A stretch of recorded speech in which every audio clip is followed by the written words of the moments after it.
Florida man arrested after trying to sell alligator meat outside of a grocery store. Barely legal. I like healthy, thick women. It might cause your lungs to collapse. Pedophilia and racism as similar in nature. You can't just say black and white. Black and white. You're not a Biden voter? President of the United States of Africa. I was not reasonable.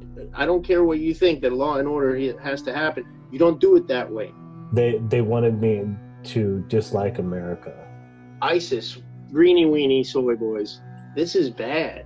That you'll be like, oh, 9/11 all over again. Please take more of our rights away. You got to teach your children. We have the right to do the things, and the laws are written prohibiting people infringing on those rights. He's infatuated with Condoleezza Rice. It might cause you to die. They go to university to close their minds now. It votes for the Donald or else it gets the Biden.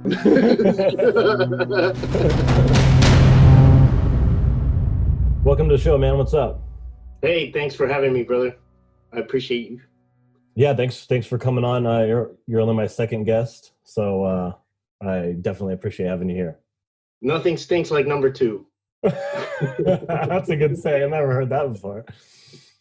So why don't you talk about your channel and maybe do it in a way like if someone doesn't, if they're not familiar with you and they're also not familiar with constitutional auditing.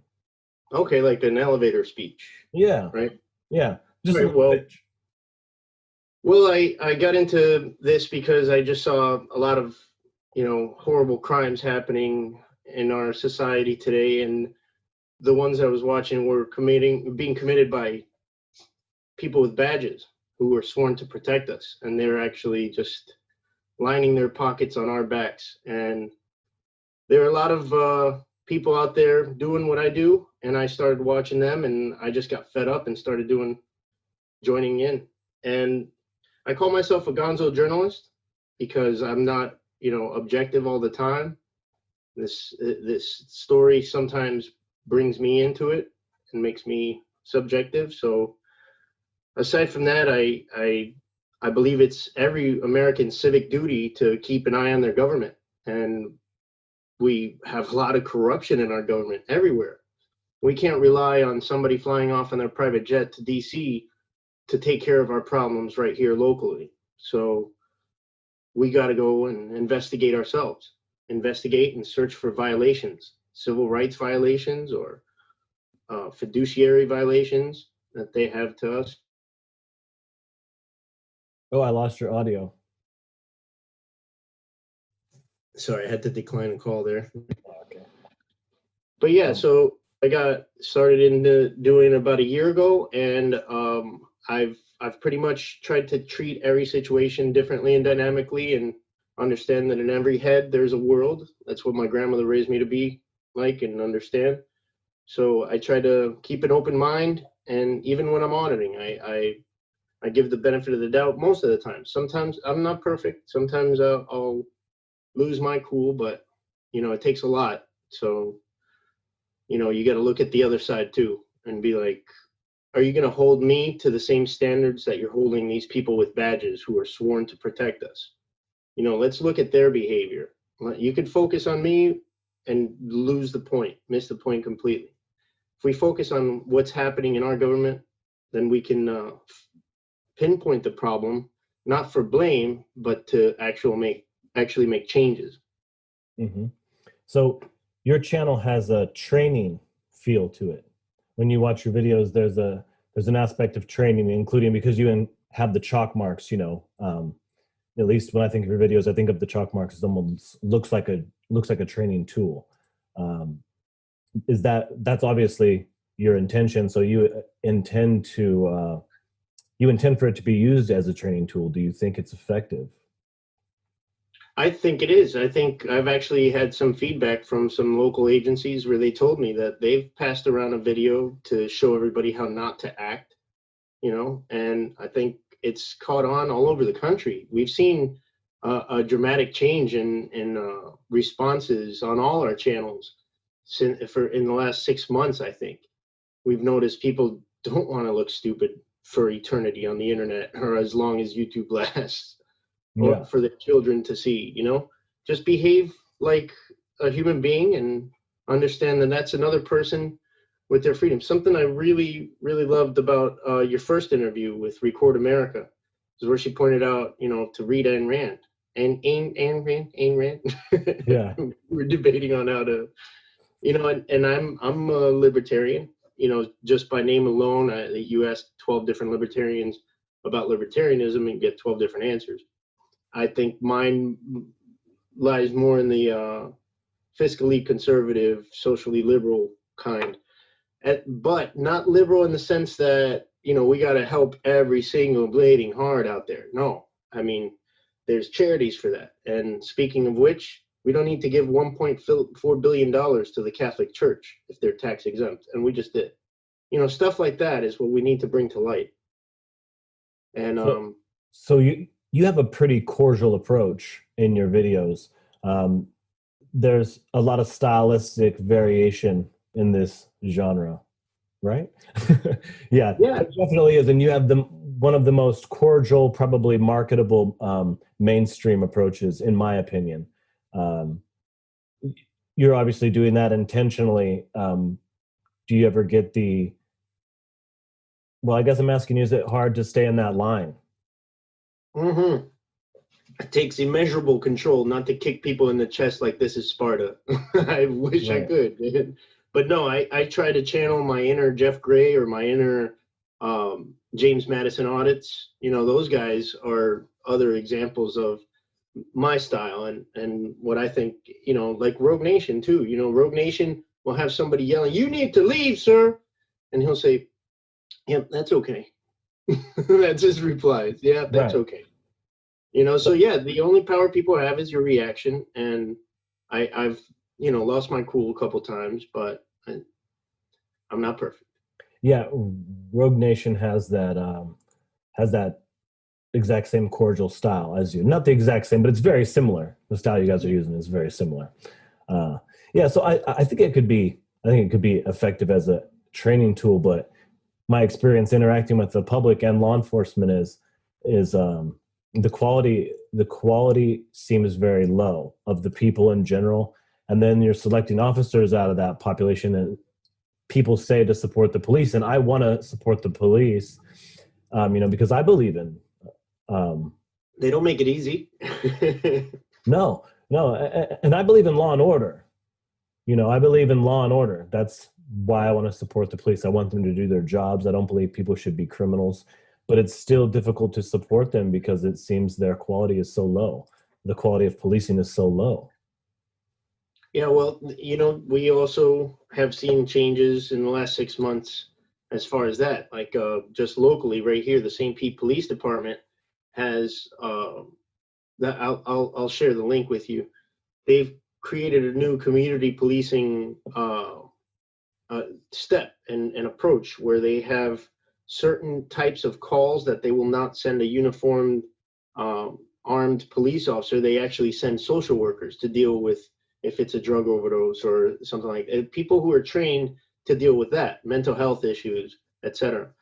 So I think, that's something like, duh, we've been saying that for the longest time. We've been saying that since the 60s. And, finally they're stopping the resistance and they're complying with we the people's demands. Yeah. So with that said, you being one of the most cordial channels out there, that would be something you would have to be effective in terms of a police training tool. But with that said, I want to ask you about this article in Law Enforcement Today. We've talked about it before off camera. Oh yeah. This Law Enforcement Today article, it's the most it's the most kind of attacking article I've ever seen against a First Amendment auditor. It's an egregious hack job, isn't it? They combined two people who actually exist, one person they made up, and combined this all into one person and attributed all the quotes from the made up guy about murdering police and all that stuff to us, or to me. Yeah. And in this article, they say things like you have zero talent. They say you're a garden slug of a human, that you're desperate for attention, that you're a slime ball. Yeah, no, They call it's you all very these different self-aware. things in the video, and meanwhile, you are literally probably the example that should be followed in terms of someone entering this genre, making a channel, and interacting with the police. And you know, it just goes to the who's going to read that? You know, law enforcement officers. So this guy, the libelous scumbag who wrote this, is resorting to those sophomoric attacks. If you read in part of it, it says, "Oh, and he never got to go to the second floor, did he?" No, because Deb, the hero of the story, she was a Right. city clerk. She came and gave us the records that we wanted on the first floor and dismissed the police. The entire day squad, who was called hysterically by the daughter of a former police captain and another, both of her parents were police officers. And she's just like the darling baby of the community because of that. Oh, she's like blue blood royalty, so don't mess with her. I They just told her mentioned to she responded to a mass shooting as well, like a famous mass shooting. She was a responder. I guess she showed up there after the shooter left and went and got a drink at the mall and was found peacefully, no resistance in a residential neighborhood nearby. Yeah, she went into the empty school. Yeah, Yeah, and after the kids were all killed. now in this article, they actually take screenshots of your video. Your video is posted within the article, but they also take screenshots, and they actually make a big deal of the chalk marks. Yeah, Not that they're chalk marks, but essentially what they say, you know. And they point out different things about the chalk marks and stuff. And it's just interesting because when I was thinking of it, I'm thinking of it as such a positive. When I was looking at their examples, um, I found one that I agree with them. I was uncalled for. okay, The let's one hear about it. the threesome. The Yeah, threesome. and I didn't even mean it in a bad way. I meant to like, oh, she must have thought I was talking about a threesome, but I'm not. I do not. I'm happily married. I'm Right, not. right. And I don't find her at all attractive. In stark contrast to the comments on that video, so many people find that strong jaw and the chiseled face attractive on her. I I thought she don't. was good looking, but not attractive. Yeah, no, I thought she was kind of gross, and pasty. Yeah. Well, And I mean, hysterical in calling the entire day squad because I said, "Shh, just let me record quietly." That's all I did. I held the door open for the guard to come in, and I walked in. I didn't know she was going to be there. I didn't know there were going to be any cops there. We were going into City Hall, and she was startled because I just walked around the corner, and she escalated it to a ridiculous level. so I mean, I guess I guess the thing I'm wondering is there is an element of teasing the police. Well, so you said you found something you could agree with in their article, or at least a point, right? Yeah. Um, what do you think about this element of teasing the police? Because you know it's kind of hard to ridicule someone and train them at the same time. Yet Right. at the Well, I'll tell same you. time, this genre is really kind of teasing based. It's very trolling based. Mhm. So how do you kind of reconcile those two things? Well, when I saw like the channels that I was watching before I started, I was checking to see like how to do it, and I was also watching how not to do it. And I won't disparage any channels, but there are some people that I would never do that, you know.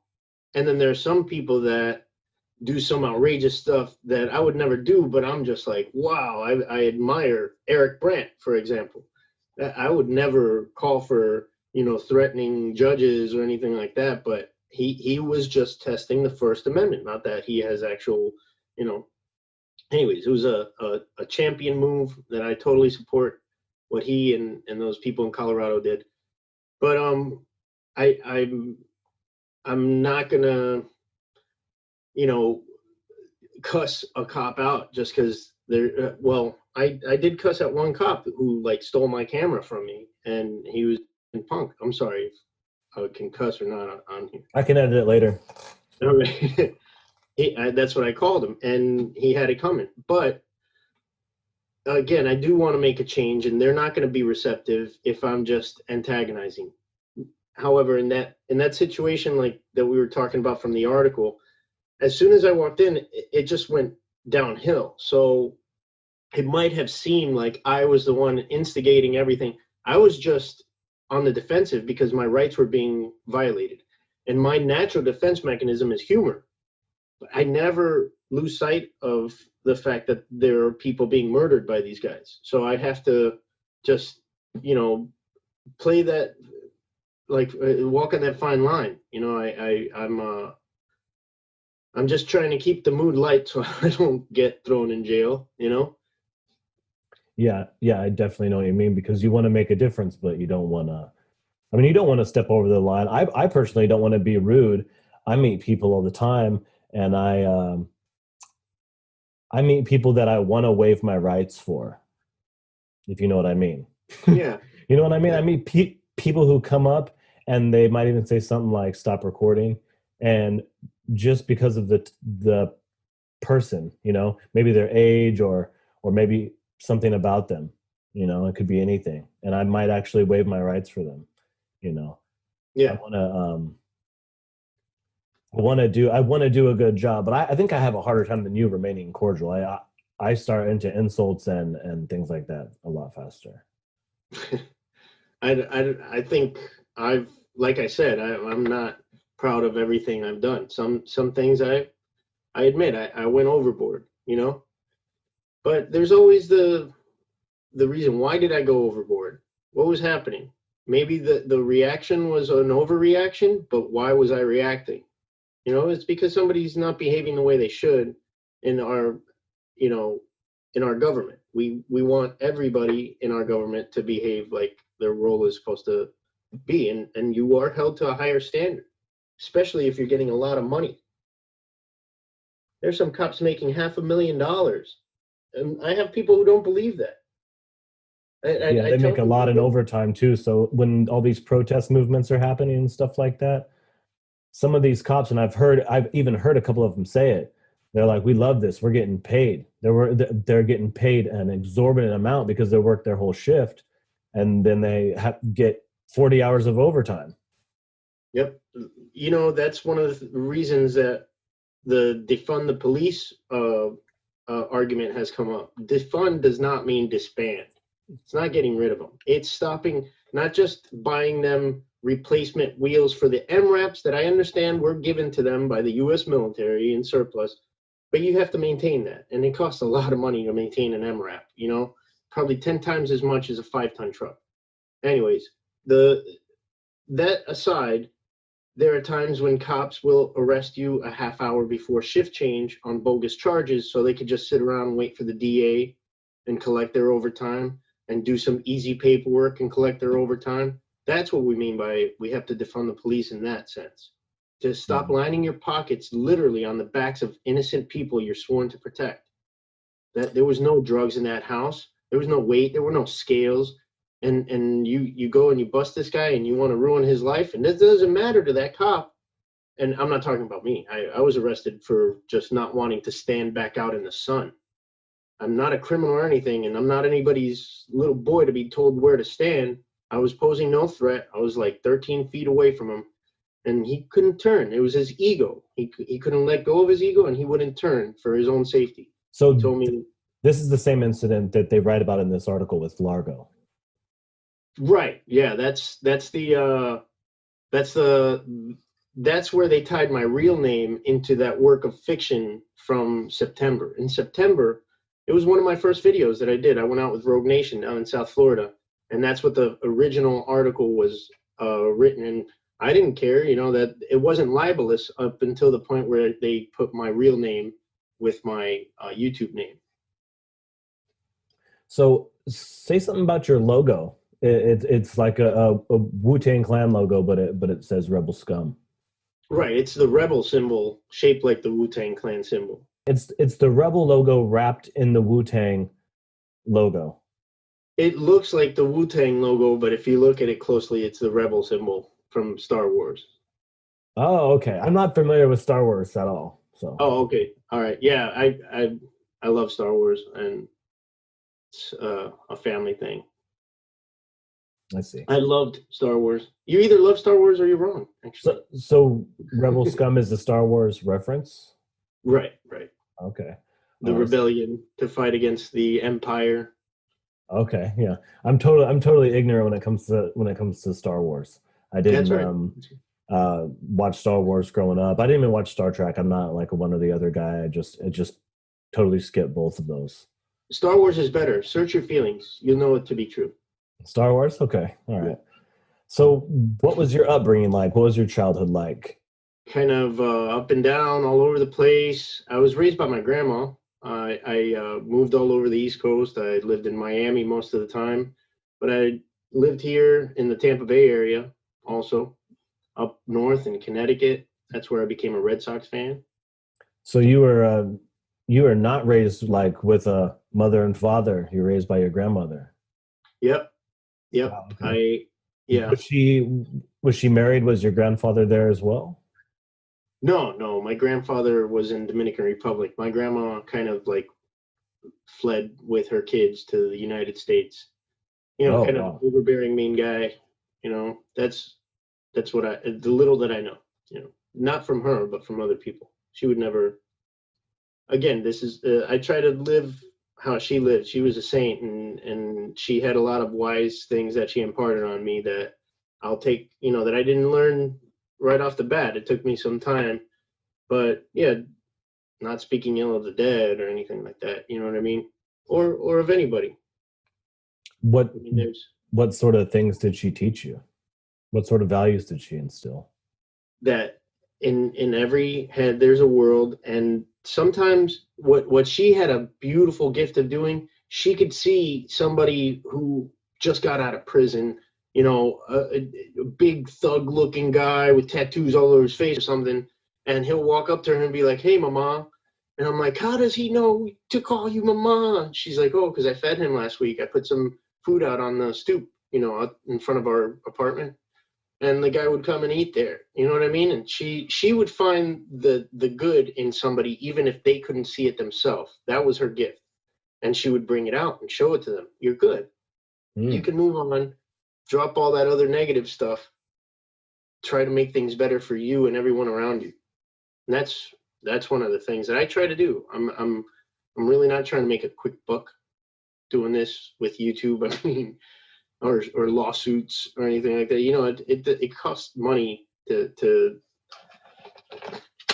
sue people. yeah. Well, actually, you're one of the few guys with a lawyer, probably. Yeah, well, I mean, we have a good one. The guy's great. Vince Pulowski, megajustice.com. Megajustice.com. I'll put it up on the screen for everyone. Yeah, so I mean, if you have a lawyer, it probably helps because it totally changes your mindset, right?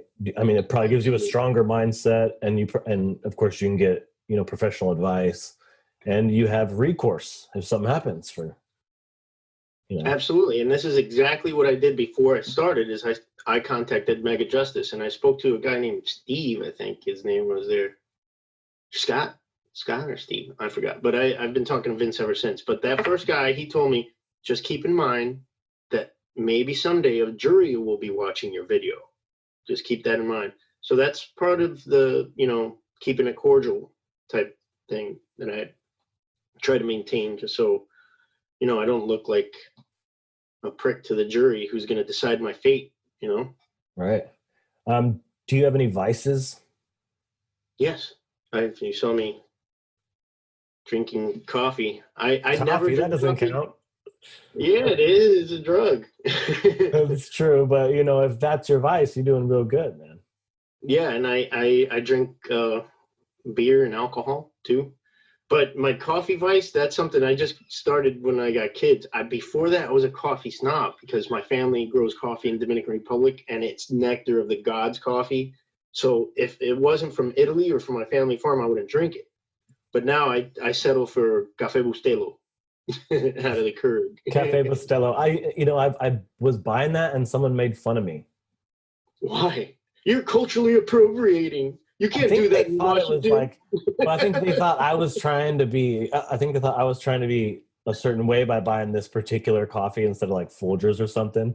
But they were like Mexican. And so they were like, they were basically saying the coffee's crap. And, your attempt at virtue signaling with coffee didn't work. Whoa. Or something like this, I beg to differ with those Mexicans. That coffee is great. I'm not trying to say anything bad about Mexicans. I love Mexicans. I grew up around Mexicans. You know, Mexicans have always treated me very well. Yeah, yeah. Well, I mean, they're wonderful people. So what sort of expertise do you have? What subjects are really in your wheelhouse that you're really comfortable talking about? I'm not. No, you are. You definitely are. No, politics and religion or spirituality are my two favorite things to talk about, but I'm not an expert in anything. I think, I guess I'm an expert at drones, flying drones. I'm an expert at video games, stuff that I put a lot of time into. There we go. But I haven't played video games in years, really. But I'm an expert at it because I put that time into it. You know what I mean? I mean, I would say you're an expert at constitutional compliance auditing. You're a civil rights investigator. I would call you an expert. If you're not an expert at it, I don't know who is. Thank you. Thanks. You know, hey, what is Florida man? Florida man is kind of like Sasquatch. You're a Florida man, right? I am a Florida man, but I am not Florida man. Okay, what is Florida man? I see it on T-shirts, and I don't know what that is. I have been Florida man on certain times, like walking out in the middle of a hurricane to get something. You know, that's Florida man-ish. Florida man is like Sasquatch, except you see him all over the place, and he's just like a legend of Florida. Where if it's stupid, Florida man did it or committed it, and like any Australian listeners or watchers, he's a bogan. He's a bogan, if you know what a bogan is in Australia. Kind of like a hillbilly, but it's our swampy hillbilly. Okay. So Florida man. It's like a really resilient kind of man that's willing to just go out there and do whatever. Is that it? Well, not necessarily. Like it's all kinds of stuff. It could be like these are actual like headlines. Florida man arrested after trying to sell alligator meat outside of a grocery store, right? Yeah. Florida man shoots another person over arguing whose Kool-Aid was the best at a party. You know, they really did that. They shot each other because of their Kool-Aid mix. So this is a true stereotype among men in Florida, among people in Florida. Yeah, kind of like massholes. Massholes? Yeah, Massachusetts assholes. Okay. Nice. Right. Yeah. It's one of those embarrassing things that we have here. We don't have anything like that up here. In Washington, oh yeah, you do. You have the entire state. The entire state, yeah. Or the entire state is crazy. It's not Florida, man, but it's greeny weeny soy boys that are really giving you guys a bad name and giving the actual valid arguments a bad name because they're taking it to the extreme. Don't stop cars and traffic and stuff like that. You want to protest, but don't fuck it up for everybody else. I'm sorry. So obviously you see what's happening up here in Portland and Seattle. Yeah, and you know, we have a big supporter named Heinier Canute. You know Heinier? He's from Is that Norway. with an H? Yeah. I don't know. Yeah, if you're watching Heinier, shout out. Thanks for your support. But he was saying, "Oh, I'm you know, for police reform and everything, but we have to restore the law and order in there." Isn't it like one city block in Portland that has been taken over by these easily taken out greeny weenies, right? Well, I mean, it's more than just one city block. It's that these people are able to roam all around the city and destroy things with impunity, and no one's going to stop them, you know? And they need federal troops there because the police are in the bag. You know, Yeah. The mayor of Portland is like Antifa. I mean, the governor just signed an order to remove the federal troops slowly but surely to remove them. Yeah, they removed them from Seattle yesterday, or maybe the day before they left. Yeah, because you know that's not the way to go about it. I understand they're like destroying property and stuff like that, and I don't condone that. That's the worst thing to do. But to escalate it and retaliate in disproportionate ways, very alarming ways that we've learned not to do in the last 100 years. That's what's really concerning me. It's like, we don't snatch people up and take them away in unmarked cars and hold them until they yell for an attorney. You know what I mean? Mm-hmm. That's another thing. If you're one of those people and you're watching and you get snatched up, ask for an attorney. That seems to be working. They'll let you go. Yeah, and I saw those videos of those people getting snatched up by those guys in vans, and I think I did see that they were marked as police, but they weren't like marked like white on black. They were wearing camo, and the markings were pretty much camo. You know what I mean? So, yeah, it's still very authoritative fascist move, and I'm not Antifa or however they want to pronounce it, but I am anti-fascism. I don't want a police state putting their boot on our necks, and that's what we've all been fighting for. Whether we like how some people are fighting it now, we got to maintain focus. Instead of, and I've used this example, is like, let's say you have 10 cookies and, the government takes 9 of them and tells you that guy's going to take your last cookie. Are you going to take focus off of who just took 9 of your cookies and go after that one guy? No, let's stay focused on who's really keeping their boot on our neck. So whatever those, greenie weenies that are taking everything over, like what do they want? Let's sit down at a table and talk. That's the proper diplomatic, correct, civil approach to this. Regardless of their behavior, the government's behavior should be, let's establish a dialogue.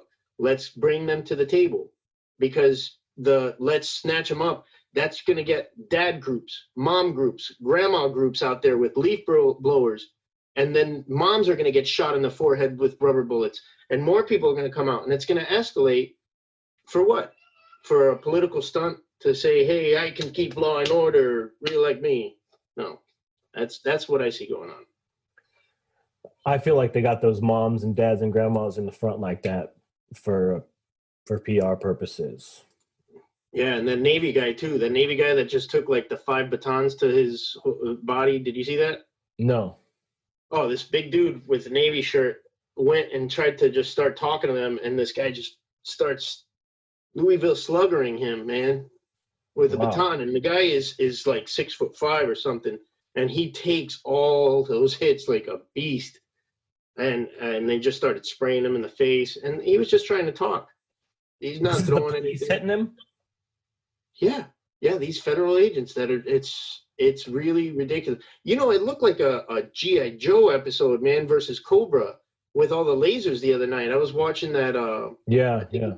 It's the Oregon Observer channel. That guy put something out there. It looked pretty nuts, man. Like, because I know some of those blue lasers can really like burn stuff. Well, the reason I was kind of like asking if it was the police or not was because these groups that are down there, like Antifa groups or the other people that are down there, they're not peaceful, Yeah, that's what I'm saying. They're violent. And if you went down there, bro, with a camera, if you went down there with a camera and started filming what was going on, you would be attacked. I know, I heard. If you said something that was not in line with what they agreed with, they would start beating your legs, exactly like you just described the police doing to someone. They would be doing that to you. And they will be hiding behind Black Lives Matter and chanting Black Lives Matter while they're doing it. And they'll be pretending that you're a racist. You know what I'm saying? They'll be snatching your camera and smashing it, bro. And I've seen that. And not to dismiss that stuff happens. That's what I was saying, is like, you have a whole state full of people like taking it way too far and ruining our valid arguments. Right. But what I'm saying also is that it's not just Antifa and Black Lives Matter who are there anymore. The government's response has escalated to mom and dad groups, whether they're being posted up. Yeah, bring them up to the front line and let the world see that moms, dads, and grandmas are all pissed off about this too. And that the response from the government is the wrong one. You do not, I agree with the governor and the mayor, get the federal troops out of there. The federal troops do not need to involve themselves in this. If states are supposed to have rights, how come the state governor and the city's mayor don't have the right to turn them away. That's an overbearing government, and that's unacceptable. Regardless of how you feel about it, if you want law and order to be brought in the hard way, that's your opinion, but states' rights to have it done their way. They decide how to do it. I mean, but the police have to do something. I mean, Yeah. the local police department needs to do something, because here in Seattle, the police have been totally emasculated by the city council, by the mayor, by the governor, and they are sending the message out to people who would do ill to me and the people I love, that, you know, it's okay. Like, if you do some crime, if then we're not going to come after you. If you do it to the right person, especially, we're not going to come after you. If you do it in the course of protesting somebody, then we're definitely never coming after you, you know? And I mean, for me, it feels like they're giving mob rule just the go ahead here. Yeah, it's kind of. And I'm a law and order person. I'm not a bootlicker, as you know. But Right. This kind of shit, it's pushed me to support the police. I'm like defending. I find myself defending the police. I can't believe it. But I believe they brought this on themselves. It's because of not policing correctly that you lost control. This is out of control already. It's not like, how do we control this out of control stuff? It's out of control. How should we in the future, after this quells down and everybody gets to sit down and they start community policing, kind of how they did in St. Pete, and they agree to that over there, how do we avoid this in the future? We don't respond to peaceful protests about police brutality with police brutality, which made everything that much worse. Everything just escalated when they responded. Did you see what happened in Aurora, Colorado? The kid who was a violinist and antisocial, he was murdered by the cops. Yes. And they had a violin vigil for him. Mm-hmm. And the police showed up in riot gear and just shoved everyone out that was listening to violins. Wow, I did not see that. That's not the way to do it. I did hear the audio from the body cam, and I saw some video. I mean, it's unbelievable. He's saying, "I'm just different. I'm just different." That's what he's saying as he's being killed. Yeah, that was him. Elias, I think I forgot his name. I'm sorry, I forgot his name. I think it's Elijah. Elijah. Yeah, something. I don't know the last name though. Yeah, but you know, that's what I'm saying. It's like, why did this happen? It's because the like, again, are you forgetting who took your 9 cookies? It was those same people that started all this. They stepped on a guy's neck for 8 minutes and 46 seconds on video. They knew they were being recorded and they didn't care because of the impunity. So we have to sit down, get rid of the 3-prong approach. We have to get rid of the police unions. We have to get rid of qualified immunity and get rid of internal affairs. We have to have a blue ribbon citizen review board, not just review board to review what the cops are telling you happened. I'm talking about getting people who are deputized, not certified law enforcement, but they've been deputized, posse comitatus, by the local sheriff, as like a leader in the community. I can go in and see this crime scene, as long as I maintain like I'm not contaminating it or anything. But I can see if you're going to drop a bloody glove and try to frame somebody or not. You know what I mean? Stuff like that. That transparency, live, in-person transparency, where we can record without being hassled, without having them letting somebody attack us. You know what I mean? If you see in News Now South Florida's latest video, we went to a cop watch where the cops showed up at a house where they were going to talk about a warrant or something like that. And News Now South Florida is shouting to the folks like, hey, you don't have to let the police on your property without a warrant. But they were upset at him with the flashlight. And they start coming after him. They were going to beat him up. Because people are just dumb, that's why. Yeah. And these guys were just dumb. But you know what? they said, hey, we got this. That should have been our, okay, you got this. I'm following the cops. I'm not there to record a private citizen. I'm going to record the government agent. That's it. Yeah, you know, one thing that I think about when I think about defund the police is that the people that want to defund the police, they don't realize they're only up for half a movement. Because to defund the police, which I agree with, because they're doing a lot of things that they don't need to be doing, things like revenue generation or all these different things we could get rid of, like large portions. I'm not talking about police brutality. I'm talking about doing nothing, just being on welfare, you know? So we could get a lot of this shit out of the system, get our priorities straight, then defunding makes sense, and we could defund them even more, and we could keep defunding them. But the problem is that if we're going to defund the police, then we need to have an uptake of personal responsibility. We're not going to be able to call the police every time our feelings get hurt. And we're living in a world of snowflakes. So the people that are talking about defunding the police, the Black Lives Matter, the Antifa people, whoever's down there is talking about defunding the police, those people are also not fans of personal responsibility. I guarantee you they want the collective to be responsible for them. Right. Yeah. They're going to take personal responsibility. They're going to call 911. The first black dude they see entered their backyard. They're not going out there to solve it by themselves with a gun. They're not going out there to go mano a mano. They're going to call the police because that's what people do. These are the people that want to fund the police. Yeah, you can't have your individual freedom and then expect everyone else to carry you. Your individual freedom comes with the price of, you got to take care of your damn self. And that's where I'm more of a libertarian. But what makes me more like liberal is that I'm also on the team United States where, you know, there are people who do need help, like special needs and stuff like that. Like, hey, pull yourself up from your bootstraps. I know you don't have any legs, but I can't do that. You know, I have 2 special needs nephews. Mm-hmm. You know, one has cerebral palsy and he's blind. He was born premature. The other one was inoculated. He lost an eye. He had cancer in his eye, retinoblastoma. And, what's inoculated mean? He had his eye taken out. Oh, inoculated, like, okay. Yeah.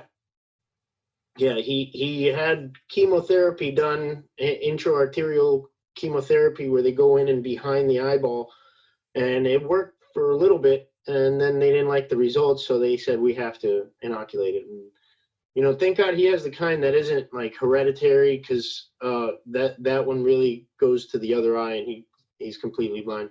So now he has a nice little glass eye, and he's a week younger than my little boy. So he just turned 4, and he doesn't remember what happened to him or anything. So. And he's going to grow up, you know, totally comfortable and adapting and overcoming. But luckily, that's up in Massachusetts, where they have Romney Care. And they had like 4 different people who'd come to the house. One guy would just slide my little nephew around on a parachute and stuff, you know, to stimulate him. They've got swimming therapy. They've got all this stuff. And my brother-in-law is very well off, and they pretty much take care of him like that. But it's really a good system up there. It's like, you know, what Obamacare was supposed to be if it wasn't perverted with Obama's. Yeah, well, I mean, the slogan of pull yourself up by your bootstraps, it could still work for your nephews, right? No, because well, I mean, the slogan itself doesn't make sense. You can't really pull yourself up from your bootstraps. Right. Not literally, but as a concept, they could use their strengths to their advantage, you know? Yeah, well, one can. The other one, I mean, it's just like he's really like struggling since he's blind. He hasn't been able to form global awareness to see how to walk. So he's already like 8 years old, 9 years old, and can't walk yet. You know, he's still it's just a tremendous struggle for the parents, let alone, I mean, the kid, you know what I mean? So that's the America I want to be part of, is that we recognize, I'm a humanist, if I was going to label myself. We have to respect humanity in the sense that how strong they can be and how weak they can be. And I respect how weak-minded some people can be, and we have to educate them with patience. And it takes immeasurable patience. Yeah, we need patience. Yeah, and you know what? A lot of people say, why didn't you tell that person in the DMV this and that? Because that's another citizen. I'm not there. I'm not going to spend the rest of my life on an uphill battle of trying to teach the American citizenry the law. The government, however, who is supposed to know this to be able to work there, that's who I'm going to focus on. So I'm not here to educate the masses, because that's impossible. You're going to always have, sheeple. Yeah, it might be easier to educate in its current state. It could be easier to educate the masses than to educate law enforcement, because they're extremely thick. Yeah, and it's even with the people who I know who have badges, their family and friends. They see what I'm doing and they appreciate it, but they also don't appreciate some of the methods that I take. I'm like, what is it that you don't like? Oh, because I disrespected someone. Hey, that's a female officer, yeah, but I'm a feminist. I believe to treat her the same as I would a male officer who talked to me like that. So I'm gonna lace into her. And maybe in the police department, you guys all, circle around her and protect her as the guys would do their little sister, but that's not fair to her. That's not fair as a human. You know what I mean? How does that make her feel? That makes her feel like entitled to call the entire day squad for nothing. Yeah, and that's pretty much what happened, right? Those are two different.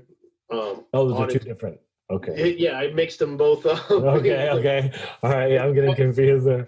Yeah, I'm sorry. I went hard on a one female officer, and I overreacted. But at the same time, like, I would do that with a guy, So it wasn't really me. It's not as intense as people perceive it.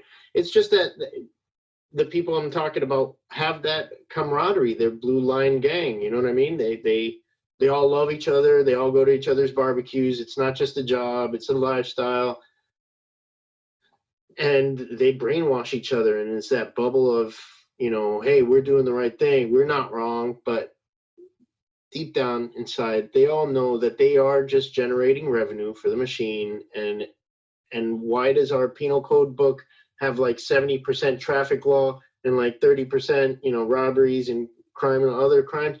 Because that's the revenue generation. People getting $116 tickets because they don't have their car working in perfect, like, off the lot order. That's right. Not fair. Or they're going 5 or 10 miles over the speed limit. Or under. See that guy who was going under and he got pulled over by the erratic cop? No. Just like lost his crap. I'll send you that link too. That's another reason I got into this, because every single day there was a brand new story somewhere in our country of some person abusing their power. When it involves kids at detention centers, that's where, that's what triggered me. I'm like thinking of the atrocious stuff that those kids have to put up with. The people who are watching over them, you see them and they're the most scum. Like, there was that one guy in my video that just kept doing this. And he was at the Miami Youth Detention Center. It's like, oh my God, that's self-soothing, because he knows he's hiding something. The Eighth Amendment. He likes it there. Yeah. For a reason, he ended up there for a reason. It's not an accident. Exactly. And that's just one of those things. People just get attracted to. The job attracts very, very nefarious types. And you know what? They get protected by the other ones who just don't want to. They're like, oh, I'm going to need that bulldog in my corner one day, so I'm going to cover for him. Yeah, that guy's a bulldog, but he's a bully bulldog. You gotta get rid of him. He's making your job a lot more difficult and a lot more dangerous. Right. Earning the hate, as they say. Yeah, and I say, they can't call them out because they'll bleed out. But you know what? It's time to reach down and grab hold and call them out. Stop being afraid of getting Serpicode, and get Serpicode if you have to. It's not even a matter of really calling someone out and really being aggressive about it at all. You could just kind of step up and do the right thing. Be like, wait a second, isn't the ethical thing to do this thing instead? You know, maybe we should do this. Just, I mean, you could throw your influence in even, but Yeah. we don't even see these guys doing that. You know, and when that happens, that it gets buried. That's why you don't see those guys doing that. Just recently, about 4 years ago, right here in St. Pete, there was a homeless guy who was drunk at a gas station at the pumps or something. I guess he was asking for money. I don't know what it was, but the St. Pete police showed up, and this cop beat the crap out of this guy, just knocked him on the deck, put him in a coma for like a week. And he claimed that he was going for his gun and that he had to call for backup. Backup wasn't there, so he had to like take him down. And he totally falsified his police report. He said he was alone, but his partner was there. There was another cop. Well, I don't know if it was his partner, but there was another cop there who said, "Hey, look, this is what really happened." The guy in the coma never knew what happened to him, so he would have never been able to call him out or anything. But the other St. Pete police officer did. And I tried to look that up, and I can't find it. I was gonna like be like, hey, look, here's an example of when, you know, police the police. It's like that video with Eric Brandt where the one cop's chasing the guy and he discharges his taser, and then as he's circling back around, he runs into his sergeant or whoever it is. And the guy's like, it's the First Amendment. What are you doing? You know? Yeah, that was great. It's just a beautiful moment, you know, and we just need more of that. Yep, that was great.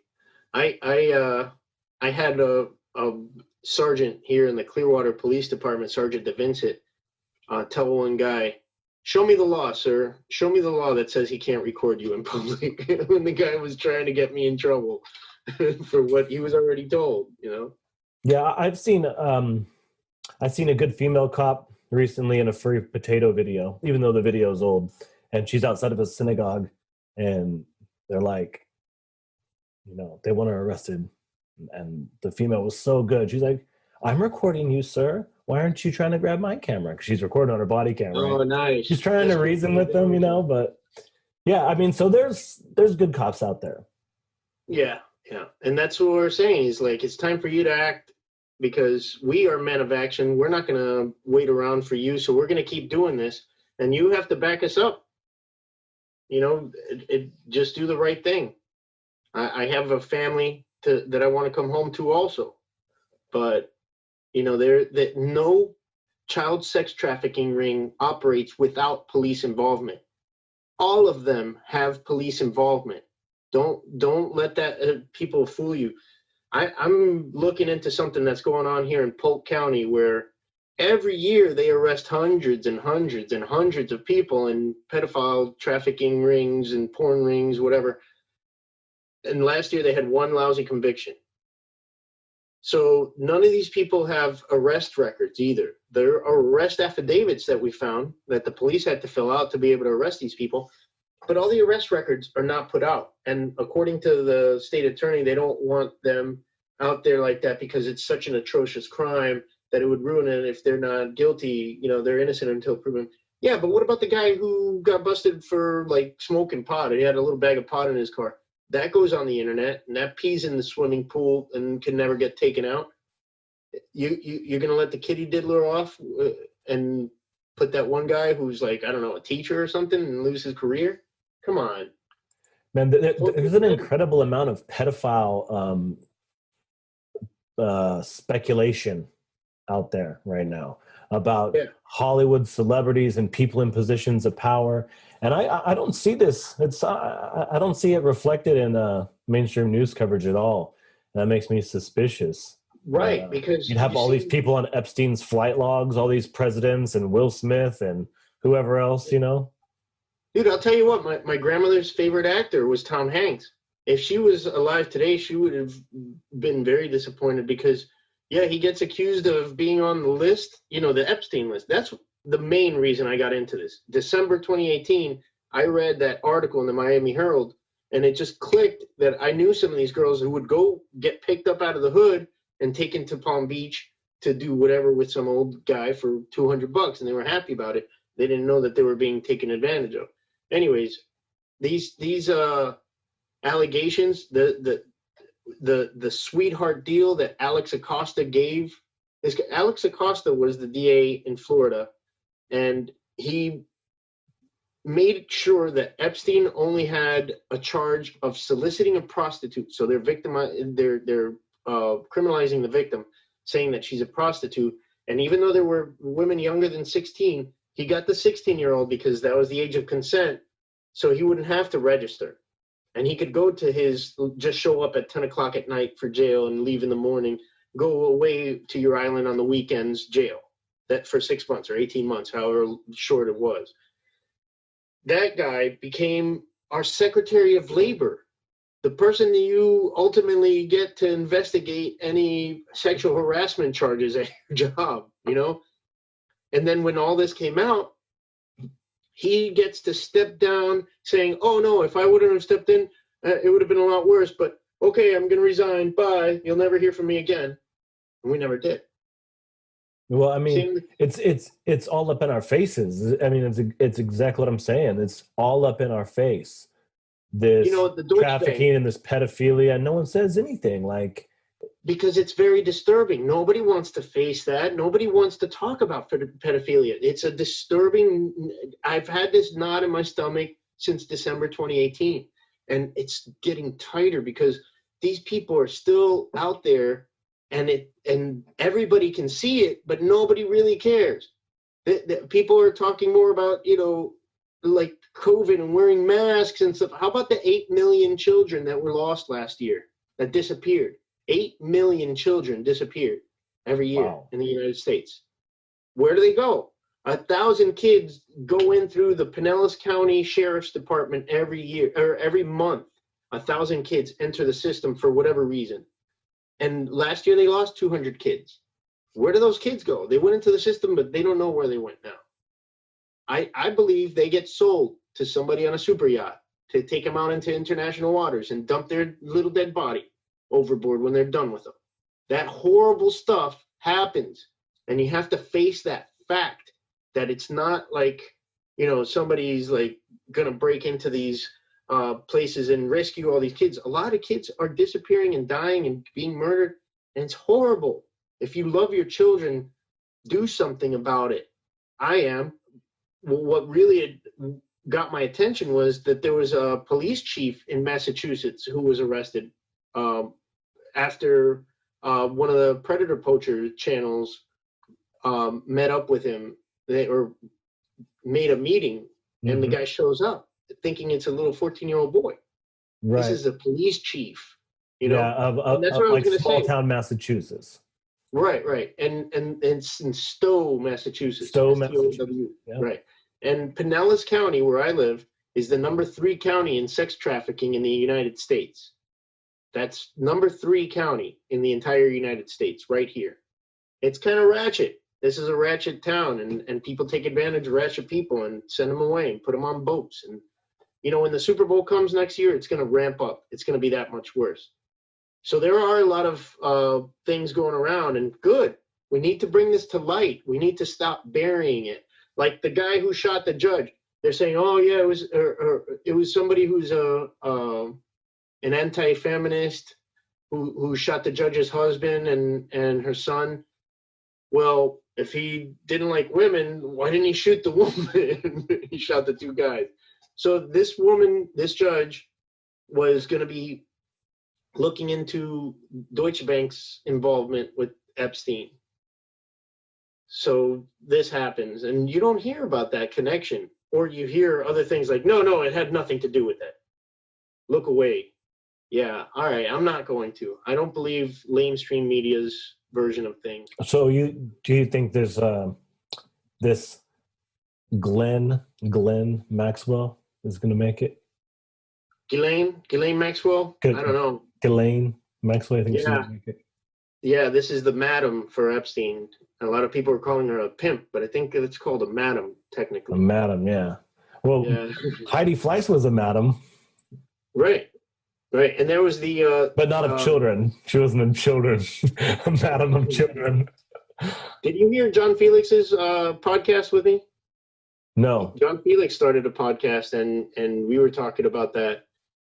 And yeah, he was telling me about the DC madam. Have you heard of the DC madam? No. Well, this woman, good. They did their job. They've erased her name from history, you know. But if you look it up, the DC madam had every senator and congressman's name in that book. With, you know, like, she was going to write a tell-all book, and she decided that she was going to pay 3 years in advance of her rent and then kill herself here in Tarpon Springs, right here in Pinellas County. Why would you pay 3 years of rent in advance and then check out right when you were about to release a tell-all book? Yeah, you wouldn't. Look up the DC madam. Okay. Yeah. I mean, there has to be tons of it going on, because people have been doing this stuff with children, especially people in positions of power. Yeah. You think that long time ago. It's ongoing. Yeah, people who think the benevolent Catholic Church is the only one who did this, you put it past our corrupt ass government. You think that the Catholic Church is the only one that does stuff with kids, where these sick bastards who keep getting caught with, like, in men's rooms with other men and all this weird stuff, and like with kids in our Congress and our Senate. You think they don't do it? They do it, and they're covering up for those who were doing it, and they're making laws to make it easier for them to get away with stuff like that. Do you see pedophilia and racism as similar in nature? I don't know. As far as like not being able to overcome it, no. Well, I just mean like in terms of like structure, like its structure, how it comes about. Like, when I think about racism, or when I talk about it to people, I always try to talk about it as like a natural occurring phenomenon. Sometimes I try to think about it in terms of, you know, our executive organs or their major function being discrimination, self-preservation, tribalism, evolution, these different kind of things which could help explain racism. But when I think about pedophilia or, you know, attraction towards children, that's the definition of pedophilia, right? I think so. Sexual attraction towards children, or just attraction? Yeah, I don't know. I'm not exactly sure. That's another thing. I don't know much about that. So I couldn't really get into that project because I wouldn't know what to write to these sickos and get them, like the people who have channels about this, I saw them writing stuff and I'm like, oh, I just can't bring myself to do that, you know?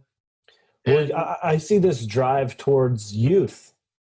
I'm sure you see that. There's this drive towards youth. There is, like when you go into a porn site, for example, you look at the porn and they got a section. It's like barely legal. Then there's a section 18. Then there's a section like, then it's in all different languages. You know what I mean? Because you got your BDSM, you got your interracial, you got your.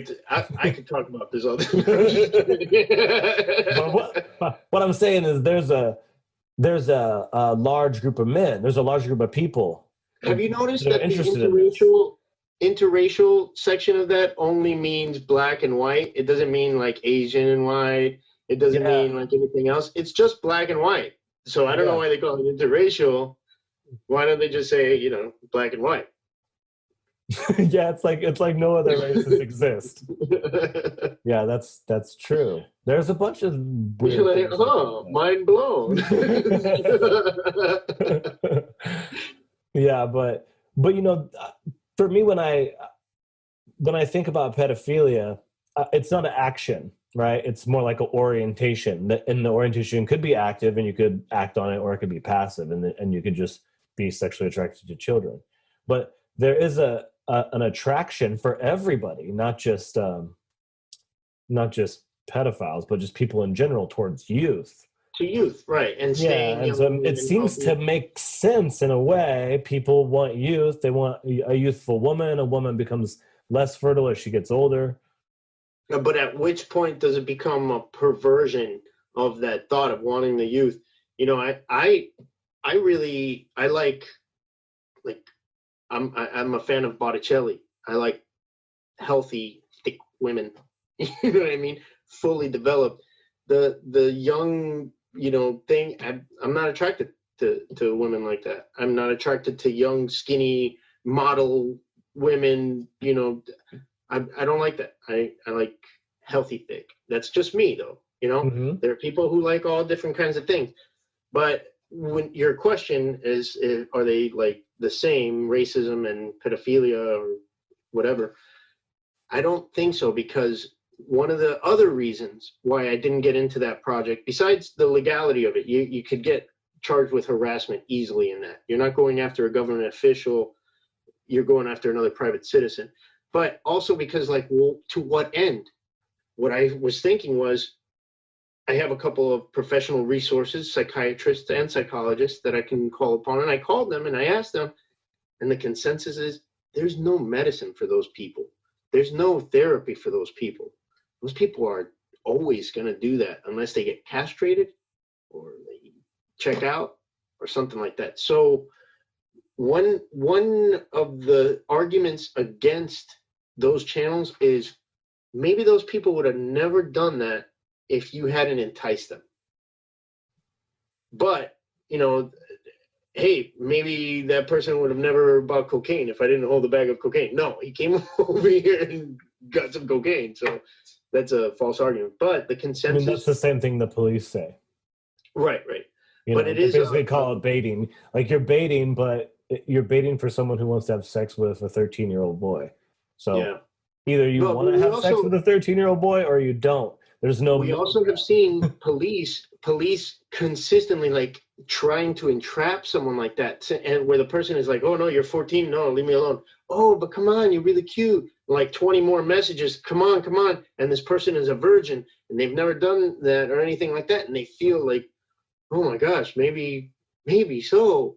When they finally give in, that's totally entrapment. I mean, I don't see how that person should be punished for getting put into that situation. They didn't get put into it, but I mean, there's that nuanced thought that is required, where you have to think about each individual case and what was said and what was written. You know what I mean? You can't just say black and white. Oh, you go to jail, you don't. So I've been watching these predator poacher channels, and I'm sure you've seen, if you're watching them as well, that they're all doing this thing now where they have them call their mom, or they call their mom, or they call their dad, or they call their wife, or their grandma, or their boss. The people are like, we could call it's essentially a script every time. Like, we could call the police. Yeah. But what we really want you to get some help. So we want to have an anchor for you. And this can be your wife or whatever. When they call up and they're on speakerphone and they talk, it's really unbelievable. Whenever I see someone do that, I would be like, I'm thinking, I would be out. I would not be talking to my mom on speakerphone. Dude, you and Rogue Nation are the hardest working men on YouTube, because where do you find the time to watch all this stuff and then create all your channels? Like, how many channels do you have now? It's like 7? I've got 4 channels. I got 4 channels that I work on actively. I'll show you. I cleaned out my storage and I found my military records. And I'm going to give you the scoop. You know why I went to the brig? Because I wrote $170 in bad checks. A total of $170 worth. You're a big spender. Yeah, 30 days confinement, $538 loss of pay, and busted down to E1. Wow. That was my punishment for writing a series of checks totaling the grand total amount of $170. I had forgotten the how many checks is that? I don't know. Is that 2 checks? Is that 7 checks? But yeah, that was it. Wow. Well, that seems like you served your time then for $170. Right? But you know what I mean? For somebody who hates freedom so much to make an entire video about that from, a quarter of a century ago, to try to, discredit me and my veteran status, saying that I'm stolen valor while holding up my military record saying that I'm stealing valor because I went to the brig. I never claimed a title I didn't earn. Well, I mean, they're just trying to get content, man. That's what it's about. Yeah, They're just trying to create content, and they're trying to create some drama. I can understand, because think about like a podcast like this. I'm going to turn this in. I'm going to make it into a podcast or whatever. People do want to talk about those things, People want to know if you have a problem with another auditor, if you have a problem with another channel, if you're like, whatever, a bigot. People want to know, Yeah. And so people are just looking for anything, especially and someone who's anti this genre and in total, they're against the genre in total. It's not like they found somebody that they really liked, right? Is there somebody who they support and like? I mean, is there somebody that they endorse? I don't know. I try to not watch those. There is one guy that I did watch recently, and I was gonna go and on his channel because he invited us on, but it was full of all those other people. There was 8 people on his panel, and I couldn't join. I even wrote in the chat, "Hey, studio is full. You're not letting me on." They're like, "See, they don't have the guts to show up." I'm like, first of all, I'm showing up to the ambush. You guys are just too busy cackling over yourselves to let me in. I've advocated for others that they could show up and they could defend themselves on a live stream, but I was told that they will just kind of shut you down and talk over you. They do, and I saw that. That's why I declined their invitation. I said, "Look, I saw what you did to Rogue Nation when you invited him on your show." Did he go on there? 7. He went on there, and they just shouted over him. He's like, "Okay, are you done? Can I explain why Poster 7 does apply to, press? Why do you think they write where we're allowed to do it in the first line if you're going to turn around and say, no, we're not allowed to do it?" Right. They're showing where we're allowed to do it. And then everything else is how, in the case that if we do cause a disturbance or something, then the authorized personnel can have the authority. The authorized personnel can tell us to leave. But if they don't see us committing a crime, they don't have the authority to kick us out. No matter if they're the manager, postal inspector, or whoever, they have to witness us committing a crime. Yeah, and I think they actually have a prohibition against kicking you out. That's how I interpret it. Right, and that's how most of our rights are. We have the right to do things, and the laws are written prohibiting people infringing on those rights. So people are not allowed to, it's not that we're allowed to do something, it's our right, and you're not allowed to stop us. Well, that's too bad to hear that they didn't pay attention to him. I kind of want him to come on here. I want to talk to him. I want to see what he has to say. I know he's a smart guy. He is. We have our differences, like you and I, we have our differences, but we all have the things that make us different aren't as important as the things that make us the same. And the things that make us the same in this community is our love of freedom. We understand how that freedom is our responsibility and we have to take care of it. What I meant by the disagreements that we have, I know that you are skeptical about the whole pandemic thing and everything, but I'm telling you, I know 6 people who have died from this. I just read a write-up in the Miami Herald for my friend's mother-in-law, who was a nurse, and she died of it. It was a really beautiful, lengthy article, a testimony to her life and how many people she helped. This is not made up. These are 6 people that I know of personally who have died. And whether or not they're misdiagnosed and they would have died anyway doesn't account for the fact that there are refrigerated trucks sitting outside of hospitals because the morgues are full.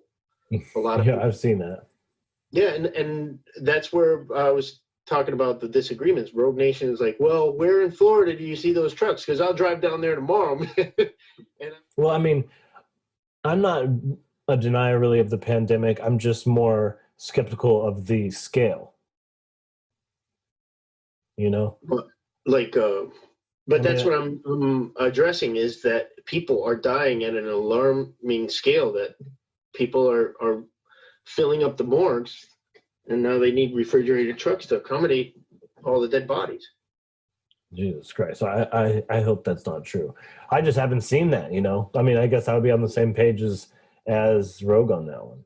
Yeah, Texas, I haven't Arizona, seen that. I mean, I Texas see and Arizona. nothing. I don't see anything. I know no one. I don't see overflow. I've actually visited the hospitals over here to see. There's no overflow. There's no people coming in. Shout out to Wolfie Gladly. He told me, I saw there's nobody at those hospitals either. Like, that's my Wolfie Gladly impression. Yeah. But I was like, how long were you out there, Wolfie? It was like a half hour to an hour. I'm like, that's not that long. You know what I mean? You can't really make an informed decision on that.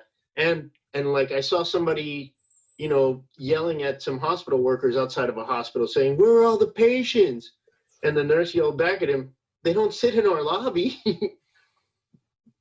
Well, you see, there's a whole genre now of people not wearing masks and getting thrown out of Safeway, getting thrown out of Walgreens, Trader Joe's.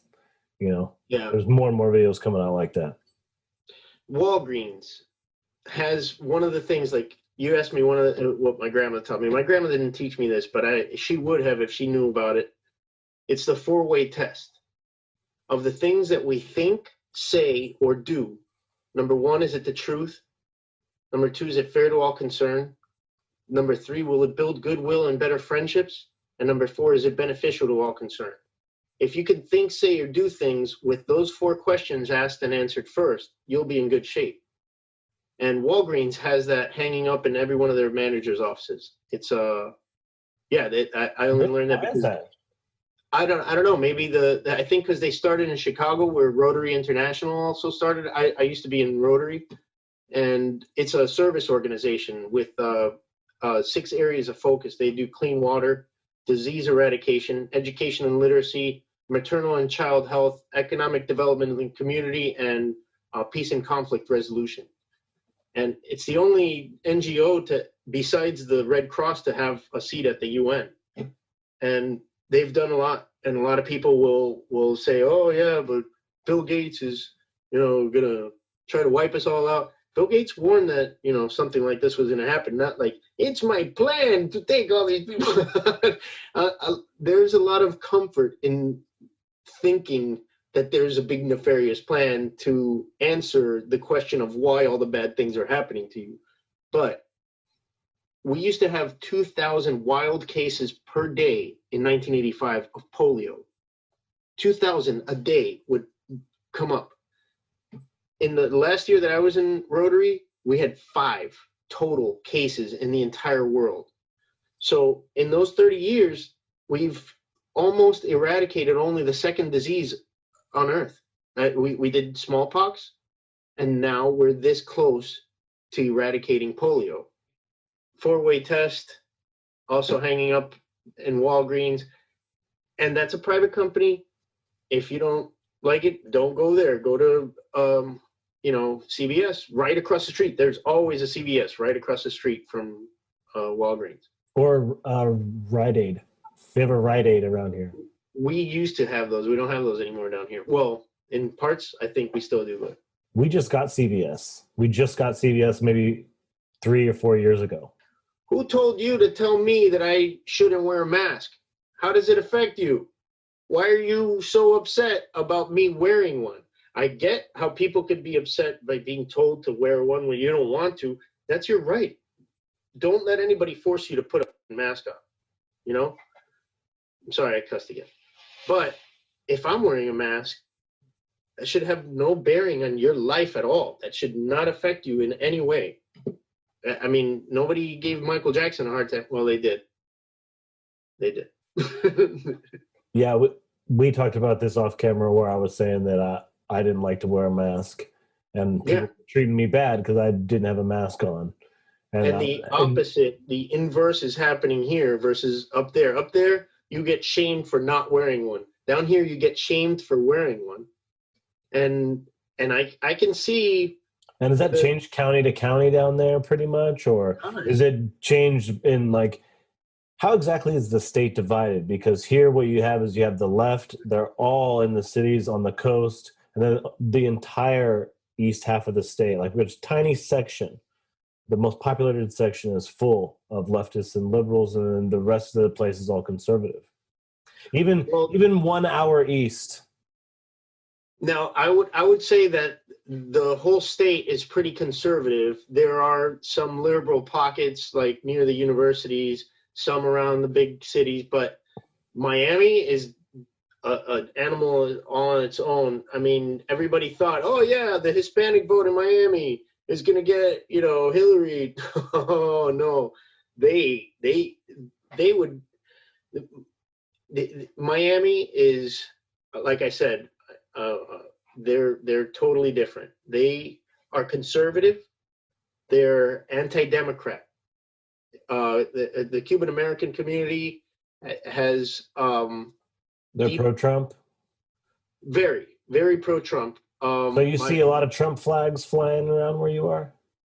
Absolutely, yeah. Did you Really? ever see any Obama flags flying around?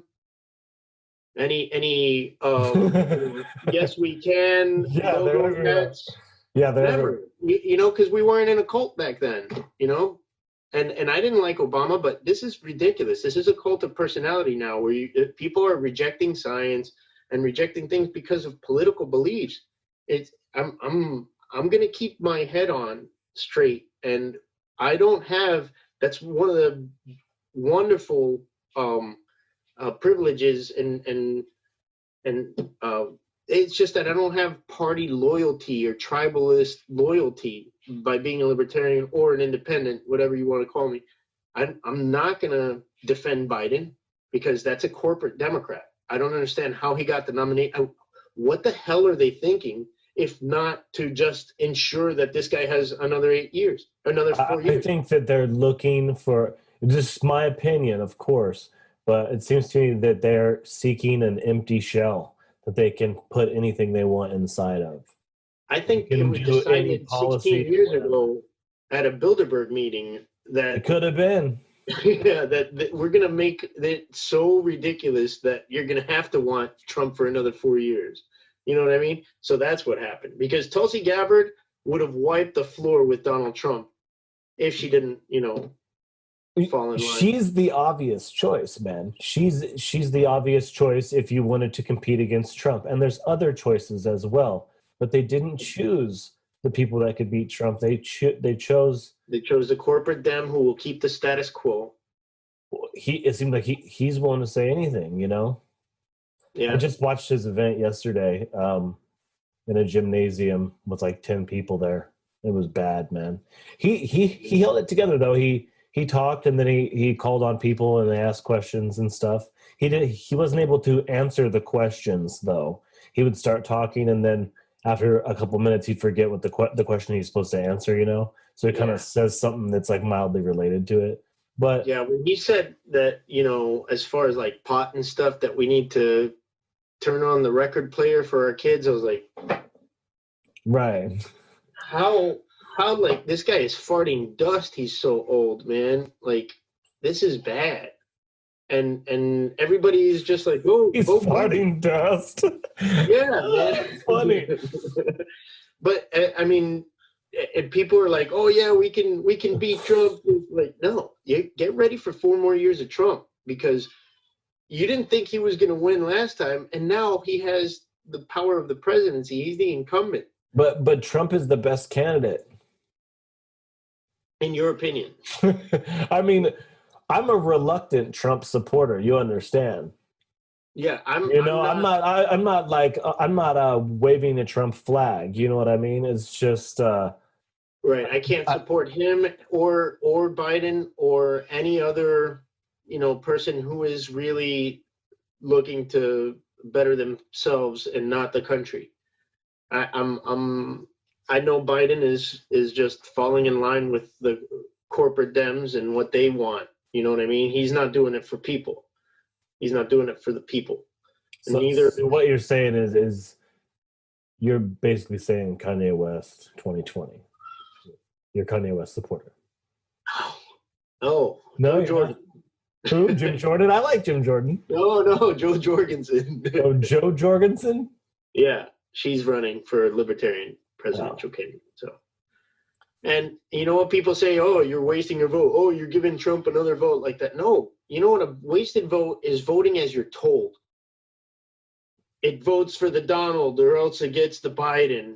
No thanks. I'm not going to vote as I'm told. That's a wasted vote. I'm going to vote with who aligns with my beliefs the most. If they don't win, too bad. The founding fathers did not want a two-party system. I'm going to vote. I'm going to vote with the strong man, because I think that there's forces in our government that we need to get rid of, and that there's people trying to take over our government using identity politics and intersectionality and all this kind of other shit. And we need a strong man to be like, we're putting the bathrooms back the way they were. For a strong man, I'm not saying I support that. I'm just saying we need someone who's going to come out. Right, but a strong man who cries all the time about how it's being attacked and Saturday Night Live is so mean to me. Like, that's not a strong man. That guy is the biggest. Let's build a wall because I'm scared of the women and children that Obama's illegal coup has forced upon us through our own actions. That's not a strong man. He's weakening us. And those local elections, last election cycle, 59% of sheriffs ran unopposed. We have one guy, Sheriff Grady Judd, a couple of counties away. That guy, everybody in the country thinks he's a great, swell dude, Grandpa GJ, because, he's tough on law and order. But that's where those hundreds and hundreds of pedophile rings keep getting busted every year in what I believe is just a shakedown for their little backdoor business. And it's not just the sheriff's department, it's lawyers and judges who are working in antitrust, getting these people off the hook and not having to register. But yeah, look up who is your local sheriff and if he's running unopposed or who's running against him. And whatever you vote for, vote out the incumbents. It's not working right now. Yeah, if somebody you like is in there and you want to vote for them again, they didn't do shit in 4 years. Give somebody else a try. Vote out the incumbents. Except for Trump. No, vote him out. Vote for Joe Jorgensen. Dude, there's nobody else to vote for. Joe Jorgensen. Joe Jorgensen? I don't know. I haven't even heard that. You know what I mean? Banana Slug is better than Biden and Trump. Vote for Banana Slug 2020. Banana Slug.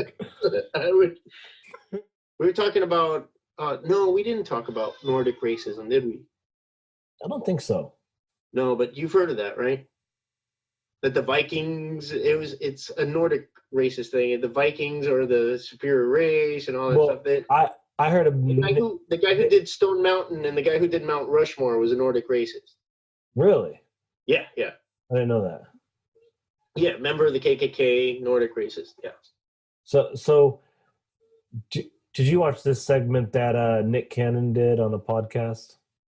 Are you talking about the blackface that he did? And yeah, no, I'm talking about he was on a podcast with another guy who's like maybe a black Israelite or some variety of black supremacist, and he started talking about about Nordic people and about racism. And do you see anything about that? I didn't catch that. No. Please tell me, because Nick Cannon has come up a few times in the last. Oh, well, you should watch it. It's actually worth it if you go watch the whole video. It's about 7 minutes. Basically, they're sitting there and they're talking about white supremacy.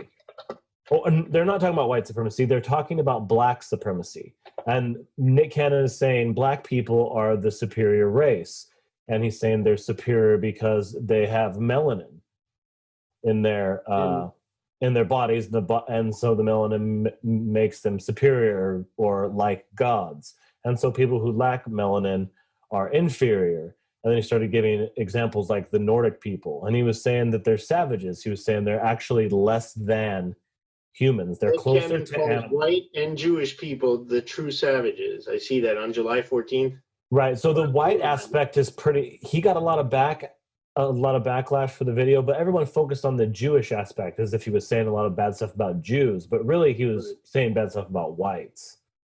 Yeah, Nick Cannon. I mean, he was married to what's her name, Mariah Carey, right? I think so. Yeah, and she's proven to be an emotionally unstable person. She had a meltdown on MTV or something like that.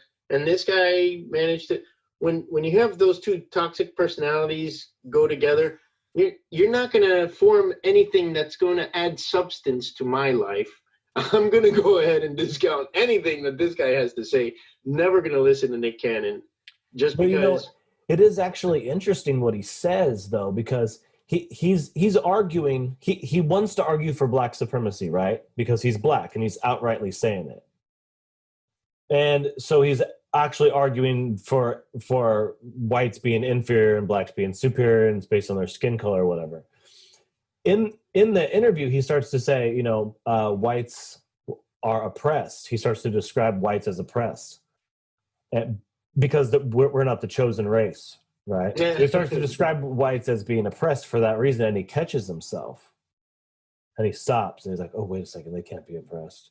Yeah, you know what I mean? Yeah. And what's interesting is he starts to describe white supremacy, and I've been trying to talk to other people about this.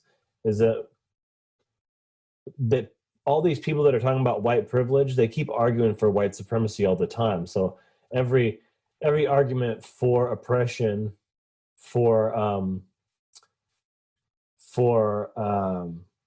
oppression or domination or colonialism, where you're saying essentially white supremacy is dominated, it seems like it's an argument against white supremacy, but it's actually an argument for. It's an example of the arguments. I mean, don't you find that a little odd? Well, that's what I'm saying. He's like describing white supremacy to describe black supremacy, but he can't get away from describing the domination, which exemplifies white supremacy. When we take what Nick Cannon says or what Robert De Niro says, we're listening to celebrity talking out of their butt about politics and stuff that is way over the head. Just because they played a smart person in a movie once doesn't mean that they can act like that for the rest of their lives. That was one role that they played in a movie. I don't even think he's played a role. Don't listen to actors. Don't listen to athletes who have taken a bunch of hits to their head about politics. They're cartoon philosophers. Do your own research. The answer is not the easy one. Ted Cruz is not going to legislate good behavior and stop mass shootings. You have to teach your children to love all life. The hard answer is you have to do the research. Find out who Sergei Magnitsky was. Find out what candidates stand for. Find out more than just a witty catchphrase that is carrying more weight than the truth. It's your responsibility, because if you don't, this world goes to shit, and this is not your world. You are borrowing it from your children. You have to give it to them. You have to turn it over to them. And how are you going to do that? In shambles with lakes and rivers on fire? Or with no tyrants and then whooped into shape to be a good public servant and not destroy your life just because they want some overtime? That's where it's your responsibility to research who's running for judge, who's running for sheriff. The people who are in the White House for 4 years are not as important as the people who are in the Capitol for 30 to 40 years. Focus on the incumbents, get rid of them, and find out who to replace them with, or else you end up with a bunch of T-publicans that think that the Earth is 5,000 years old and that we rode dinosaurs. We can't have that shit either. So make a well-informed decision. Stop making capricious decisions. You think that everything can be solved in a half-hour sitcom. It cannot. It takes time and dedication to know what our civics are involved. Mm-hmm. Sorry. You're talking about it right now, right? Yeah. That's the thing. It's not an easy solution. And definitely don't look for the easy solution by listening to what Nick Cannon thinks, because you're going to get stuck on isn't that odd? Yeah, of course it's odd, because it's nonsense. Let's not try to make sense out of the senseless. In the very end of the clip, he says, "So I'm just trying to figure out how these savages, the Nordic Europeans, were able to conquer the gods." He came full circle with it. He's like, how do they conquer the gods? And you know what? He's trying to turn it around Black people have been called savages, Native Americans have been called savages and stuff. So now he's trying to trigger.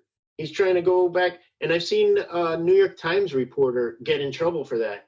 She was like tongue in cheek replying on a tweet or something saying, oh yeah, well, do you want this? And like saying, oh, white supremacists, how about it? So all her tweets came out and it made her look really stupid because you let those people rent space in your head and you let them have the power of your reaction. When you guys know that, I think that's one of the things that I'm most proud of, that people have taken and said, hey, no, the only power they have is my reaction. That's a really good way to look at everything, especially in what we do when you go out and audit. Don't push it. Don't push the audit. If you want like YouTube content and like, oh man, I go out there and I'm not getting a lot of. I've had other auditors tell me I don't get a reaction, and I told them this and I told them that. I'm like, have you tried just letting them take the show? It's like a fart. If you push it, it turns to crap. You can't push it. Yeah, let it happen. True. Yeah, well, there's not much to do. You don't really want to create anything. You're pretty much just documenting whatever happens. Right. We don't create the trouble. We show it. Right. We show it happening. Yeah. But you're doing something that nobody likes. That's the problem. But nobody just started liking it. They just started disliking it before everybody wanted to be on camera. If anybody had a chance to be on TV or on YouTube, they would have taken it before. Now it's different. Now people are like, oh no, that could be used for terrorist activities. What? You can make a strong argument that there's a large majority of constitutional auditors that conduct themselves in a way which would alienate the public in a way that they might vote away their right to record in public or something like this. Well, I don't think that we're at risk. I've heard a lot of and read a lot of comments saying, oh, one day you're going to make it so they make legislation to take away our rights to this. Right. First Amendment, just like the Second Amendment, will never be repealed. We'll never do that. If we you don't think they'll try to put in speech codes or some sort of hate speech amendment to the Constitution, to the First Amendment? This ain't Canada. It's going to take 2/3, and then to enforce it, you're going to start a civil war again. You're never going to be able to take everyone's guns away. You're never going to be able to tell somebody to stop calling him he when they want us to be called she. You call whatever. I have the respect to say, hey, what do you like to be called? Okay, I'm going to call you that out of respect for you. Once you start demanding that I respect you, I'm going to call you whatever I want. I'm sorry, I'm going to cuss again. Right, because then you're being disrespectful toward you. Yeah, and it's a hate crime in Canada. That's unfortunate that Canada succumbed to that, to that pressure where people are saying everybody has to. That's like imposing your religion. That's like imposing Sharia law on the country. When you come as an immigrant, you want everybody to obey Sharia law. No, that's not how we do things. You can obey Sharia law all you want, as long as you're not beheading people in Minneapolis or whatever. I think they can do it though. I think they would be able to do it. 2/3 of the vote to repeal the first law ever? No. I don't want to think that, but I do a little, because the state of people seems really bad and people are desperate. People are brainwashed by identity politics and all this shit. And they'll do anything. They'll repeal the First Amendment as a way to virtue signal. What you were asking, you said, do you think there are people in our community who are giving us a bad name that would prompt, the sheeple to make that legislation? Or just not necessarily the legislation, but maybe change their mind. Maybe right. Sway them in the wrong direction. Right, alienate instead of educate. Yeah. Right. And that's the thing. It's always been like that. The hippies, with the long hair and everything, a lot of people are like, oh, you're just a dirty hippie. You're not going to get the respect. You don't have a clean buzz cut. You're not tucking your shirt in and stuff like that. Mm-hmm. Everybody talks about individual freedom, but once they see a free individual, they get scared. Yeah. That's how it's always been. But the beauty of our beautiful experiment is that we have the power to not let that happen. It's going to take 2/3 of the vote to repeal the first law, and it'll never happen. We can't do that. We can't ever, because the legislators, they look at the whole thing. They're going to see our behavior, and they're going to be like, yeah, we don't like that. But legally, no, we can't do anything about that. We have to tell our constituents, regardless of how they feel. The law is the law. This is our right to disagree with each other, our right to make each other feel uncomfortable. You don't have the right to not feel uncomfortable. You don't have that right. Yeah, but unfortunately, 80% of the population thinks that they do have that right. Right, and that's where I'm saying. That's where I'm saying that the legislation. They don't even know. They're like, "You're violating my rights." Which one?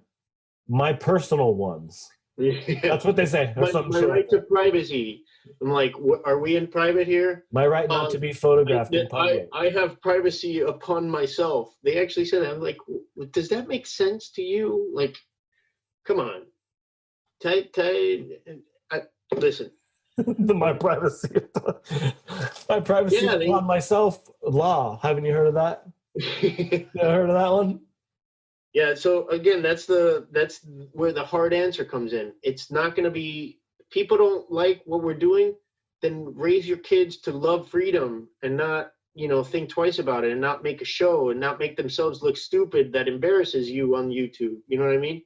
If you do people, if I go into a DMV, there's 5 or 6 people who jump in front of my camera and make fools of themselves. And people are like, oh my gosh, you're messing with all those people. And why do you mess with the private citizen? What about the 140 other people who were in there who were just like, oh, and you never thought twice about them?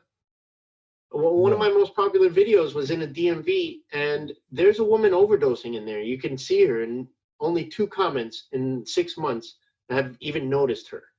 Wow. She's like, her eyes are rolling in the back of her head, and she's sitting in the chair like about to pass out. And nobody cares about her because they're too busy laughing at Officer Eyebrows who went nuts plucking his eyebrows. Right. So you got 140 people in the DMV, and you got a handful of them. The ones that don't want to be on camera come right up to the camera and they say, "Don't record me." Right. So that's obviously that's stupid. But at the same time, I always try to look at those people who do come up, because I always think, these are the people who saw something unusual they don't see every day, and they came up and did something. Do you also see that value in them, coming up to, as long as they're not assaulting you, if they're just coming up with questions or. Right. And I try to, my main focus is to educate the government employees. But if those people come up, I try to, again, each situation is different. Sometimes I'll be like, look, don't bother me. Act like I'm not here. And then sometimes I'll be like, can you think of anything that has happened in recent history in the United States to prompt me to want to record the police, sir? Do you think anything at all could justify what I'm doing? Like, come on. And the DMV, people are like, why do you go to the DMV? Because the Florida DMV sold all of our private information in 2017 for $77 million to telemarketers, metadata brokers, and bill collectors.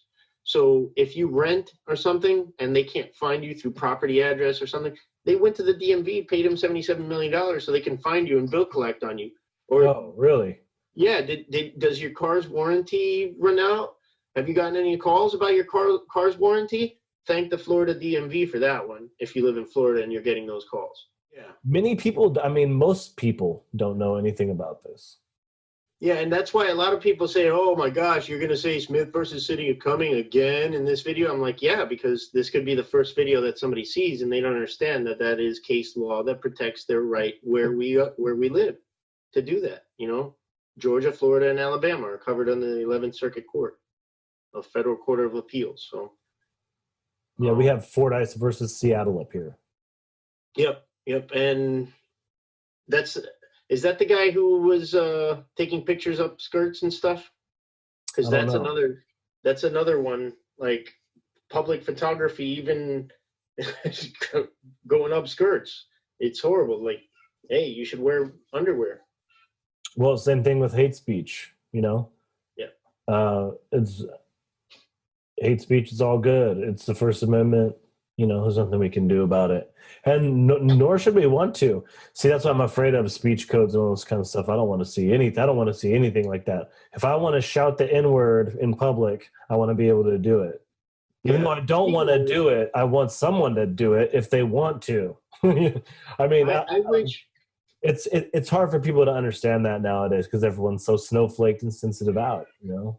seriously, and they're really snowflakey. All of a sudden, it's like police brutality gets put on the back burner, and Black Lives Matter are a bunch of thugs burning down cities.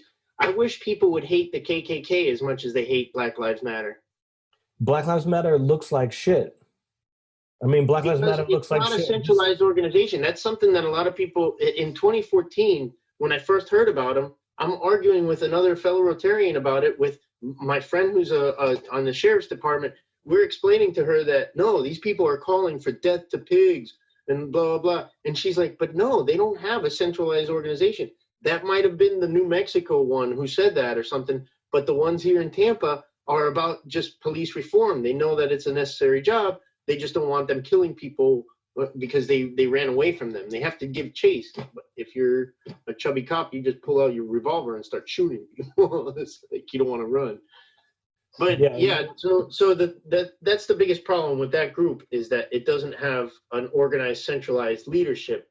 And the little few that say that they're those crazy people that are like, I've been trained in Marxism. Oh, really? Trained how? Did you stand in line for toilet paper? Because I can tell you some Venezuelan kids and Cuban kids that did, and it sucks. You don't want that. You know, it's very LGBTQ plus oriented, and it's and I'm not talking about I guess if you are talking about the organization, then it is LGBTQ plus oriented and maybe Marxist oriented, the organization. But the individuals, just in terms of the individuals that are attracted and show up to this place, I mean, it's very I don't know, it's like the anti-responsibility crowd. That's how I look at it.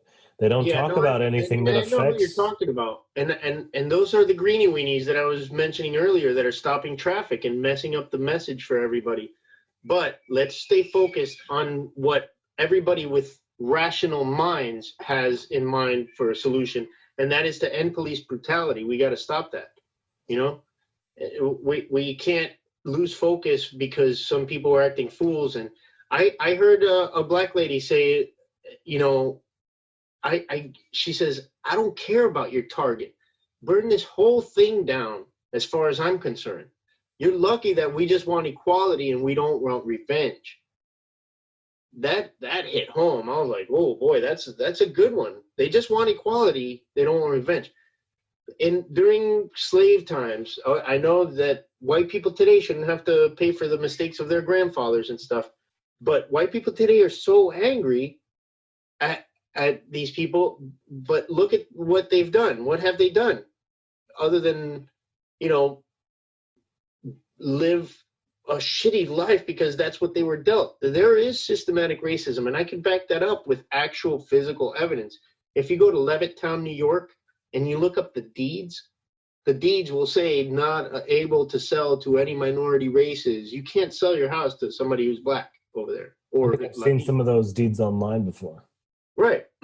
So there's proof that it is. So don't let anybody tell you, oh, systematic racism doesn't exist. Yeah, it does. Okay. And denying it is part of the whitewashing that perpetuates the problem. Own it. Own it like Germans did with Nazism. They teach all their kids not to repeat that stupid shit anymore. There's no more nationalist socialists over there because of that. We can't have that here. Racism is the key fundamental reason that we have police brutality and systematic injustice in our country.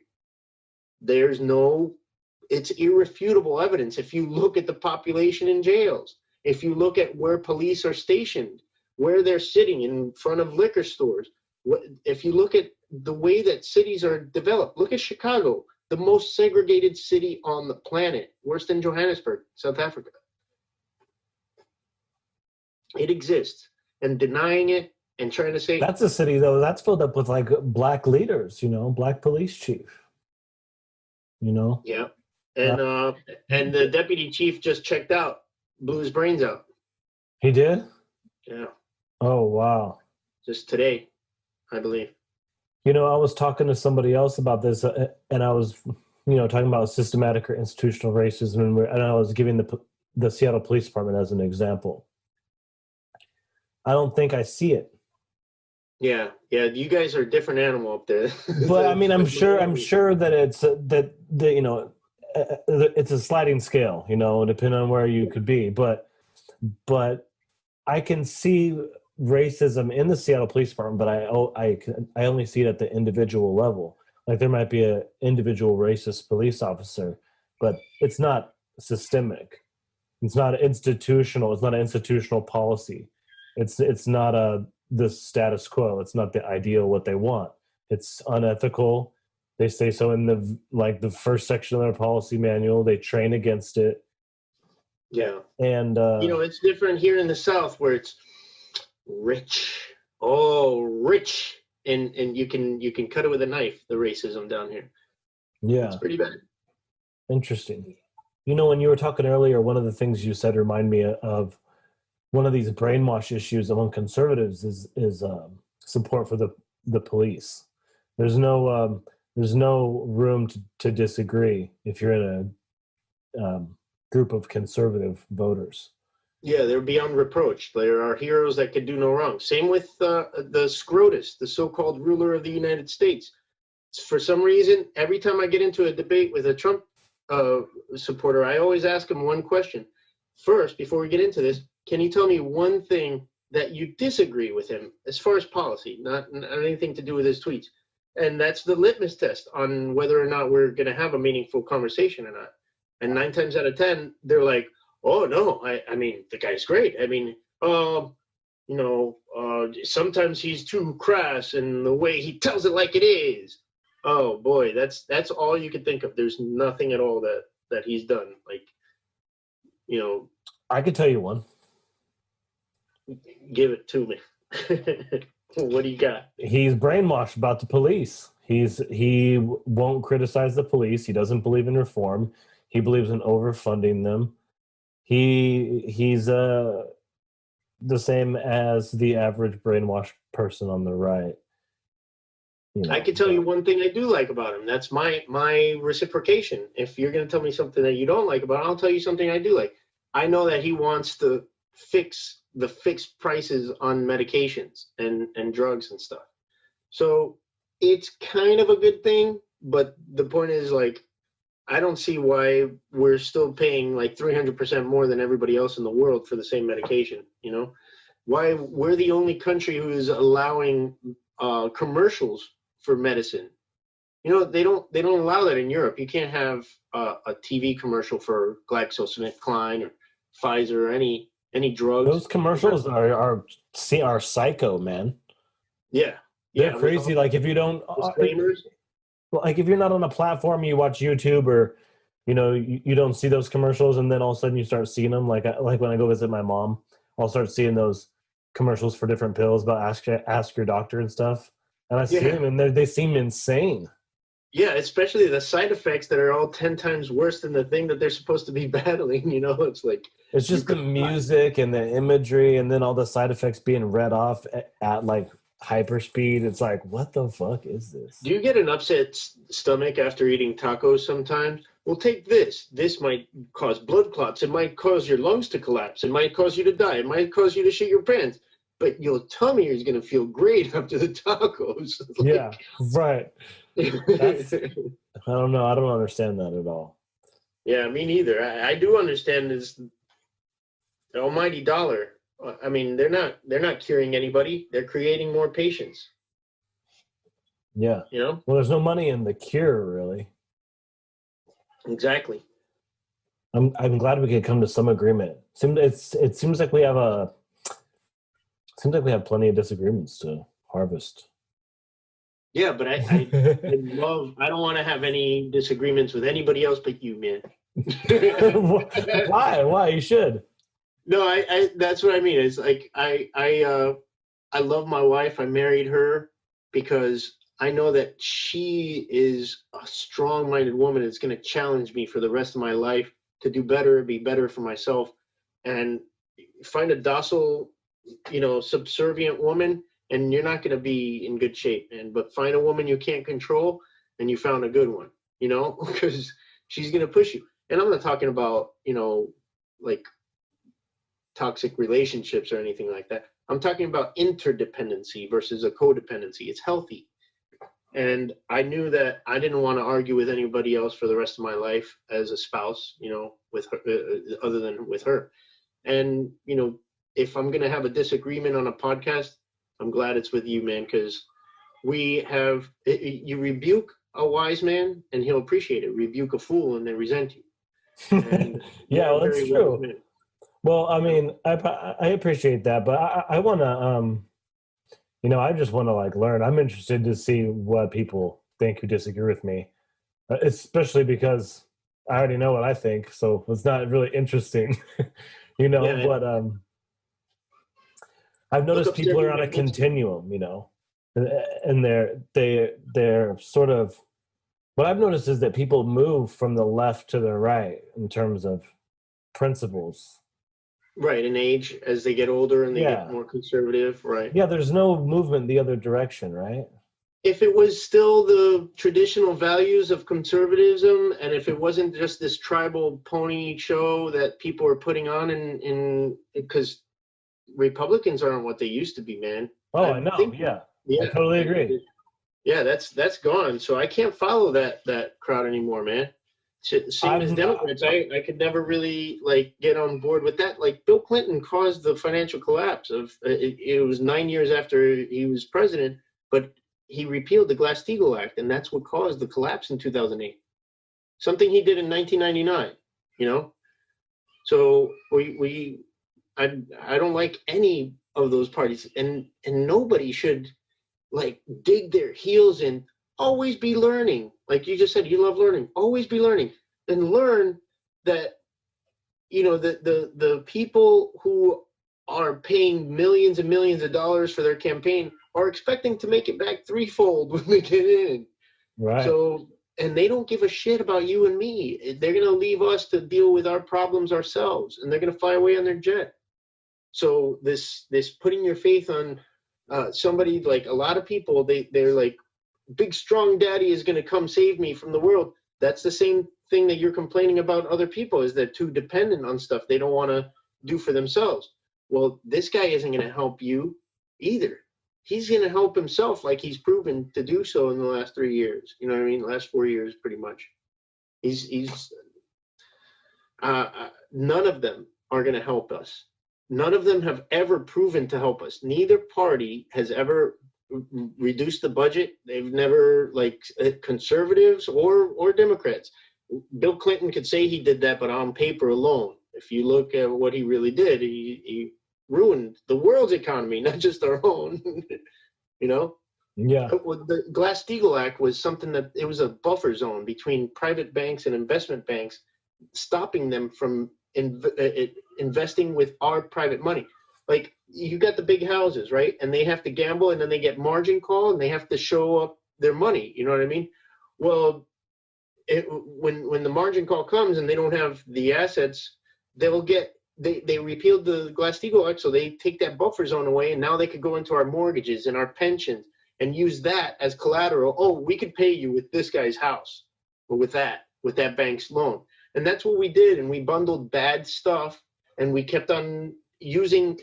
They get the brightest minds from MIT, not to build a rocket that'll take us to Mars or whatever, but to find an algorithm to cheat Wall Street to make rich people more money.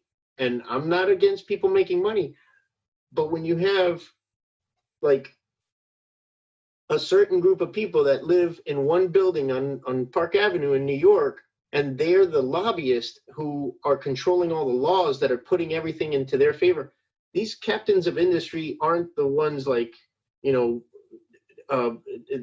like J.P. Morgan and Rockefeller and Carnegie. These people aren't going in and innovating and coming up with new stuff that'll look, oh shit, steel belted radial tires, that's great, we could use that. Oh, barbed wire fence now, oh, and petroleum, this is great. They're not doing that. They're just getting lobbyists to change the laws in their favor, and that's how they're making money. It's not by going into the office every day and doing something innovative. All they're doing is lobbying to change the game into their favor, and it's illegal, and it's profiteering, not profiting anymore. Yeah, it seems like they're all on the same team. These Democrats and Republicans, they're all together. I've never thought of myself as a Democrat or a Republican. You know, it just seems like a nasty thing to be. They both lied. They've never helped us, ever. The left has never helped Black people or Latinos. They don't help. You could say that they did, oh yeah, but they give us equal rights. Really? You feel equal right now?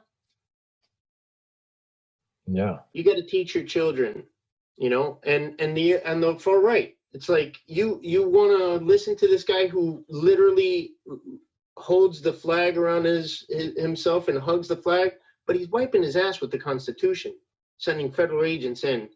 I don't care what you think that law and order has to happen. You don't do it that way.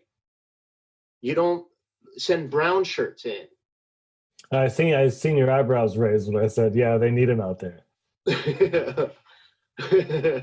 Well, I hope you've come away with a different point of view, you know, because like, look at our constitutional rights, how they're being infringed, and how that is like against the manual of how to take care of insurgency. He's going by the book, and it's not just him. I can't put everything on Trump like everybody likes to do. There are so many safety measures to stop this from happening that have been superseded. So this is the entire cabinet, this is the entire administration. And why are they doing everything wrong? Why are they going against 100 years of history of how to oppose an insurgency? Maybe because they want one. Maybe because they want to create a volatile situation where you look at these BLM or Antifa as such boogeymen that you'll be like, oh, 9/11 all over again, please take more of our rights away. Yeah, well, like I was saying, they definitely pushed me to be supportive of the police in limited circumstances, in a way where I probably wouldn't have spoken up before.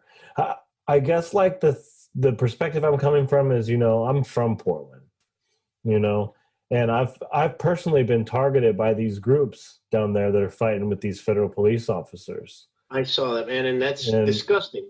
Those people are ashamed to the United States. And you know, they've targeted me before, not just what you've seen on video. Like before I started, you know, recording things, I was supportive of Black Lives Matter. I used to go around in black. I've committed. Well, I've been part of a roving mob dressed in all black. You know what I mean? Yeah. But the difference between you and the people who have attacked you is that you had righteousness on your side. You were doing it for a righteous reason. You weren't doing it because you wanted to, you know, just cause trouble and. No, but I wouldn't do it now. You know. Right. But I guess what I'm saying is I just want to support Black Lives Matter and support Black people against their struggles with the police or their struggles against racism.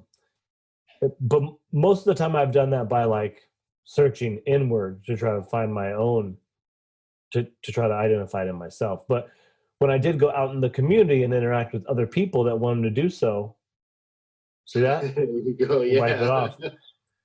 When I did go out in the community and interact with other people that wanted to do so, they treated me badly, and they're racist, man. Yeah, no, they're racist against me. They're racist against themselves. They're like secret. This is what it seems like. They secretly hate themselves.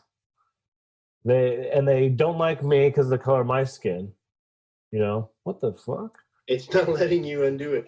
No, I saw you talking about it, and you told me also off camera that you had an opportunity to speak, and since nobody else was speaking, you decided, okay, well, let me go up there. I have something to say. And they turned on you because you were not black, and you didn't.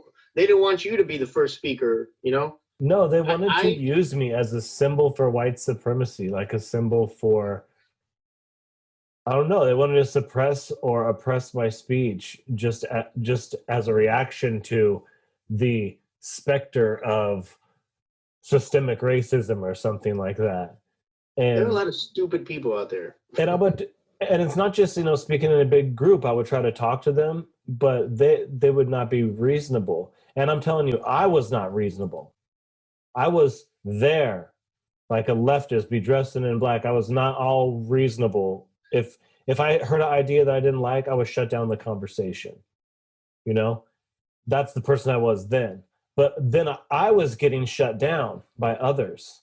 And I was especially getting shut down by people who were ranked higher on the oppression spectrum, and I would be seeing what some people would call reverse racism directed against me, but what I just call racism. Yeah. And so I was like, they pushed me out. They pushed me out by just not being reasonable, by being racist. Yeah, and that's their loss because you're a great champion, and to have you in their corner is an asset, and they should have recognized that. But their own stubborn anger blinds them, and that's the case on both sides. People don't want to hear anything unless somebody is agreeing with them. They want to stay in their comfort zone. People are not open universally anymore. They go to university to close their minds now, and it's so sad. Yeah, they started that with me as soon as I got there, and I'm sorry I didn't recognize that I was a fool. But that argument shouldn't be confused with the anti-intellectualism that is going on, that if you go to university, you're just going to be brainwashed into this. No. If you go to university, you're going to have the universe opened up to you. And some things are going to offend you and they're going to hurt. If one school decides not to hurt anybody's feelings anymore, I'm not going to matriculate it that, it's not going to be worth the paper or the sheepskin it's written on. I'm not going to learn anything there because I'm not being exposed to everything. I want to learn why Tashkent in Uzbekistan decided to, become a new Commonwealth of Independent States and all that. I want to learn all that stuff. I don't want to be stuck in my own corner of my own world for the rest of my own life. That's just that's a boring way to run your life. You should challenge yourself and always be learning, and don't always seek the truth and beware those who say they found it. Yeah, right. That's a good principle. The very first thing I noticed when I went to college was they wanted me to dislike America. But this is specifically one of those. One of those Northwestern greeny weeny schools, though. We're talking, it's greeny weeny is actually in the name. Yeah, right. Yeah, they wanted me to be anti-America, and I grew up, the way I grew up is to love America, pledge allegiance to the flag. Racism is not okay, or it's not acceptable. There's no excuse for it, and that's the America that I believe in, that black people are part of America, the ultimate American citizens, some people might say, and this is a place for immigrants and this is a place for inclusion. And we're supposed to love America, love American principles. And they just really, the first thing was to demonize America. That's the first thing I noticed. And then they demonized whiteness after that. And then I demonized whiteness. I got to a bad place, man. I got to a bad place with this.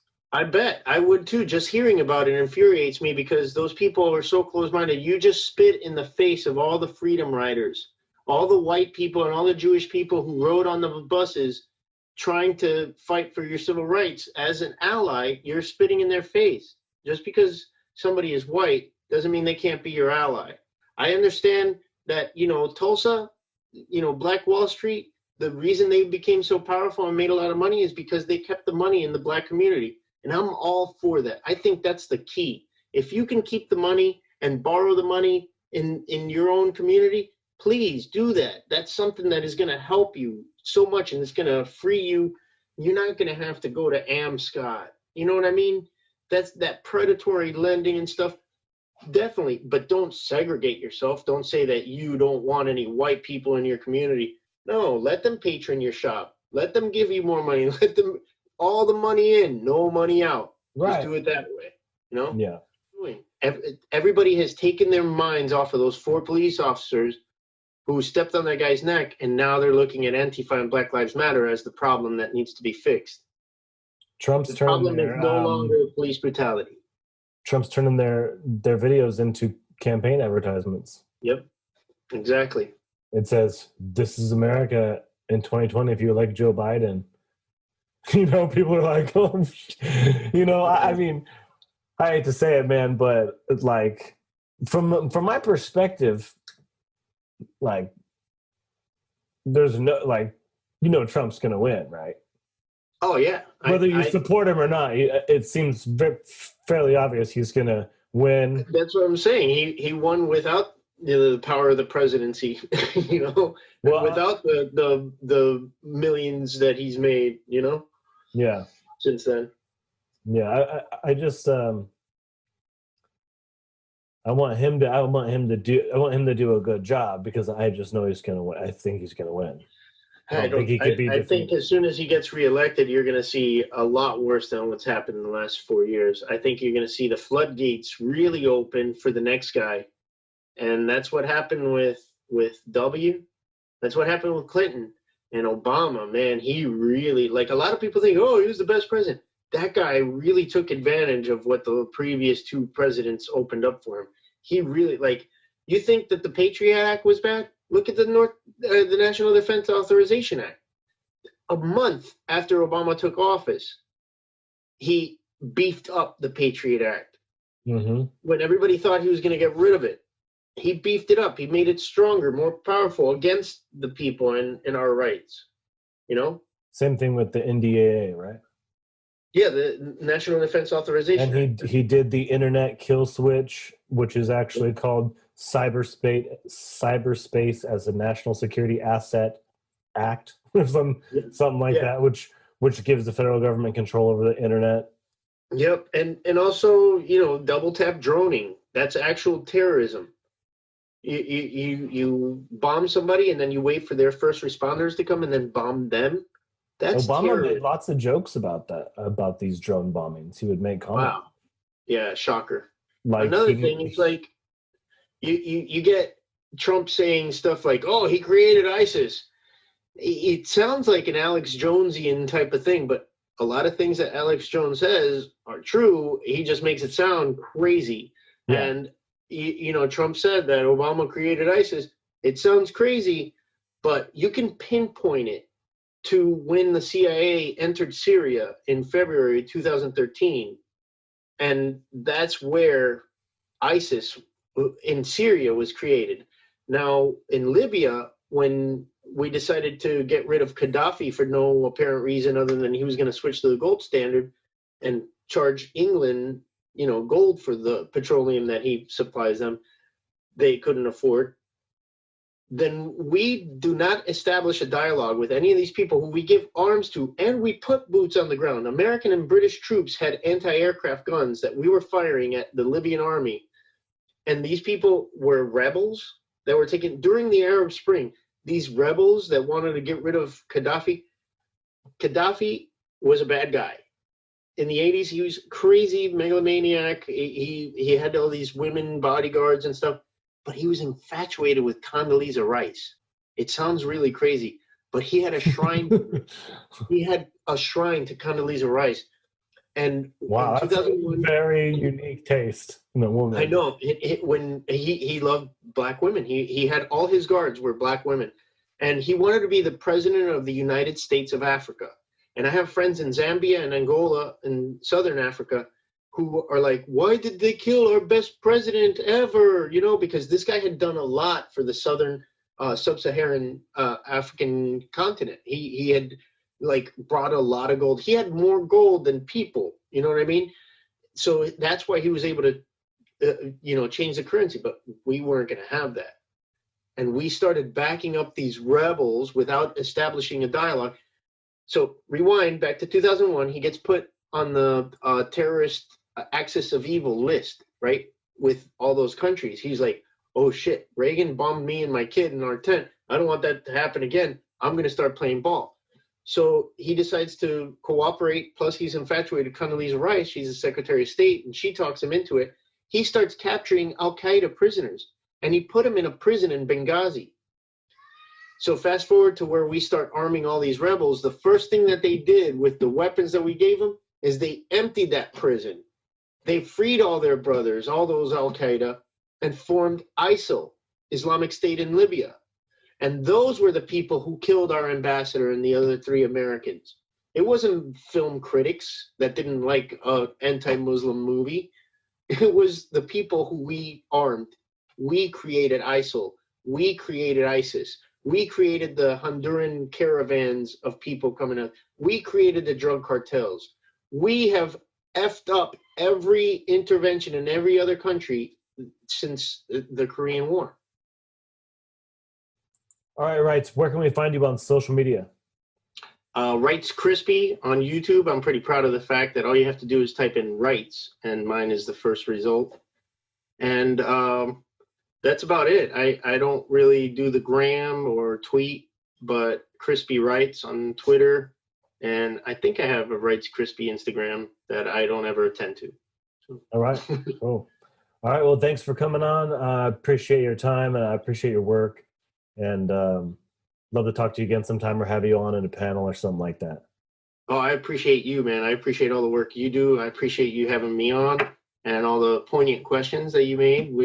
Like we said, we don't agree on some things, but it was great, the dialogue we had. And I appreciate you listening and having an open mind and letting me say my piece for almost 4 hours. Yeah, definitely. Who knows what will cut it down to? We'll see. This was 4 hours, people. 4 hours we did. I'm going to cut out all the boring stuff for you. Yeah. All right, man. Well, thank you very much. Have a good one. Thank you, you too. Peace. Until next time, thank you for watching Cameras Everywhere. Beware enemies of the people. And remember, police fear the law. Have a great day, okay?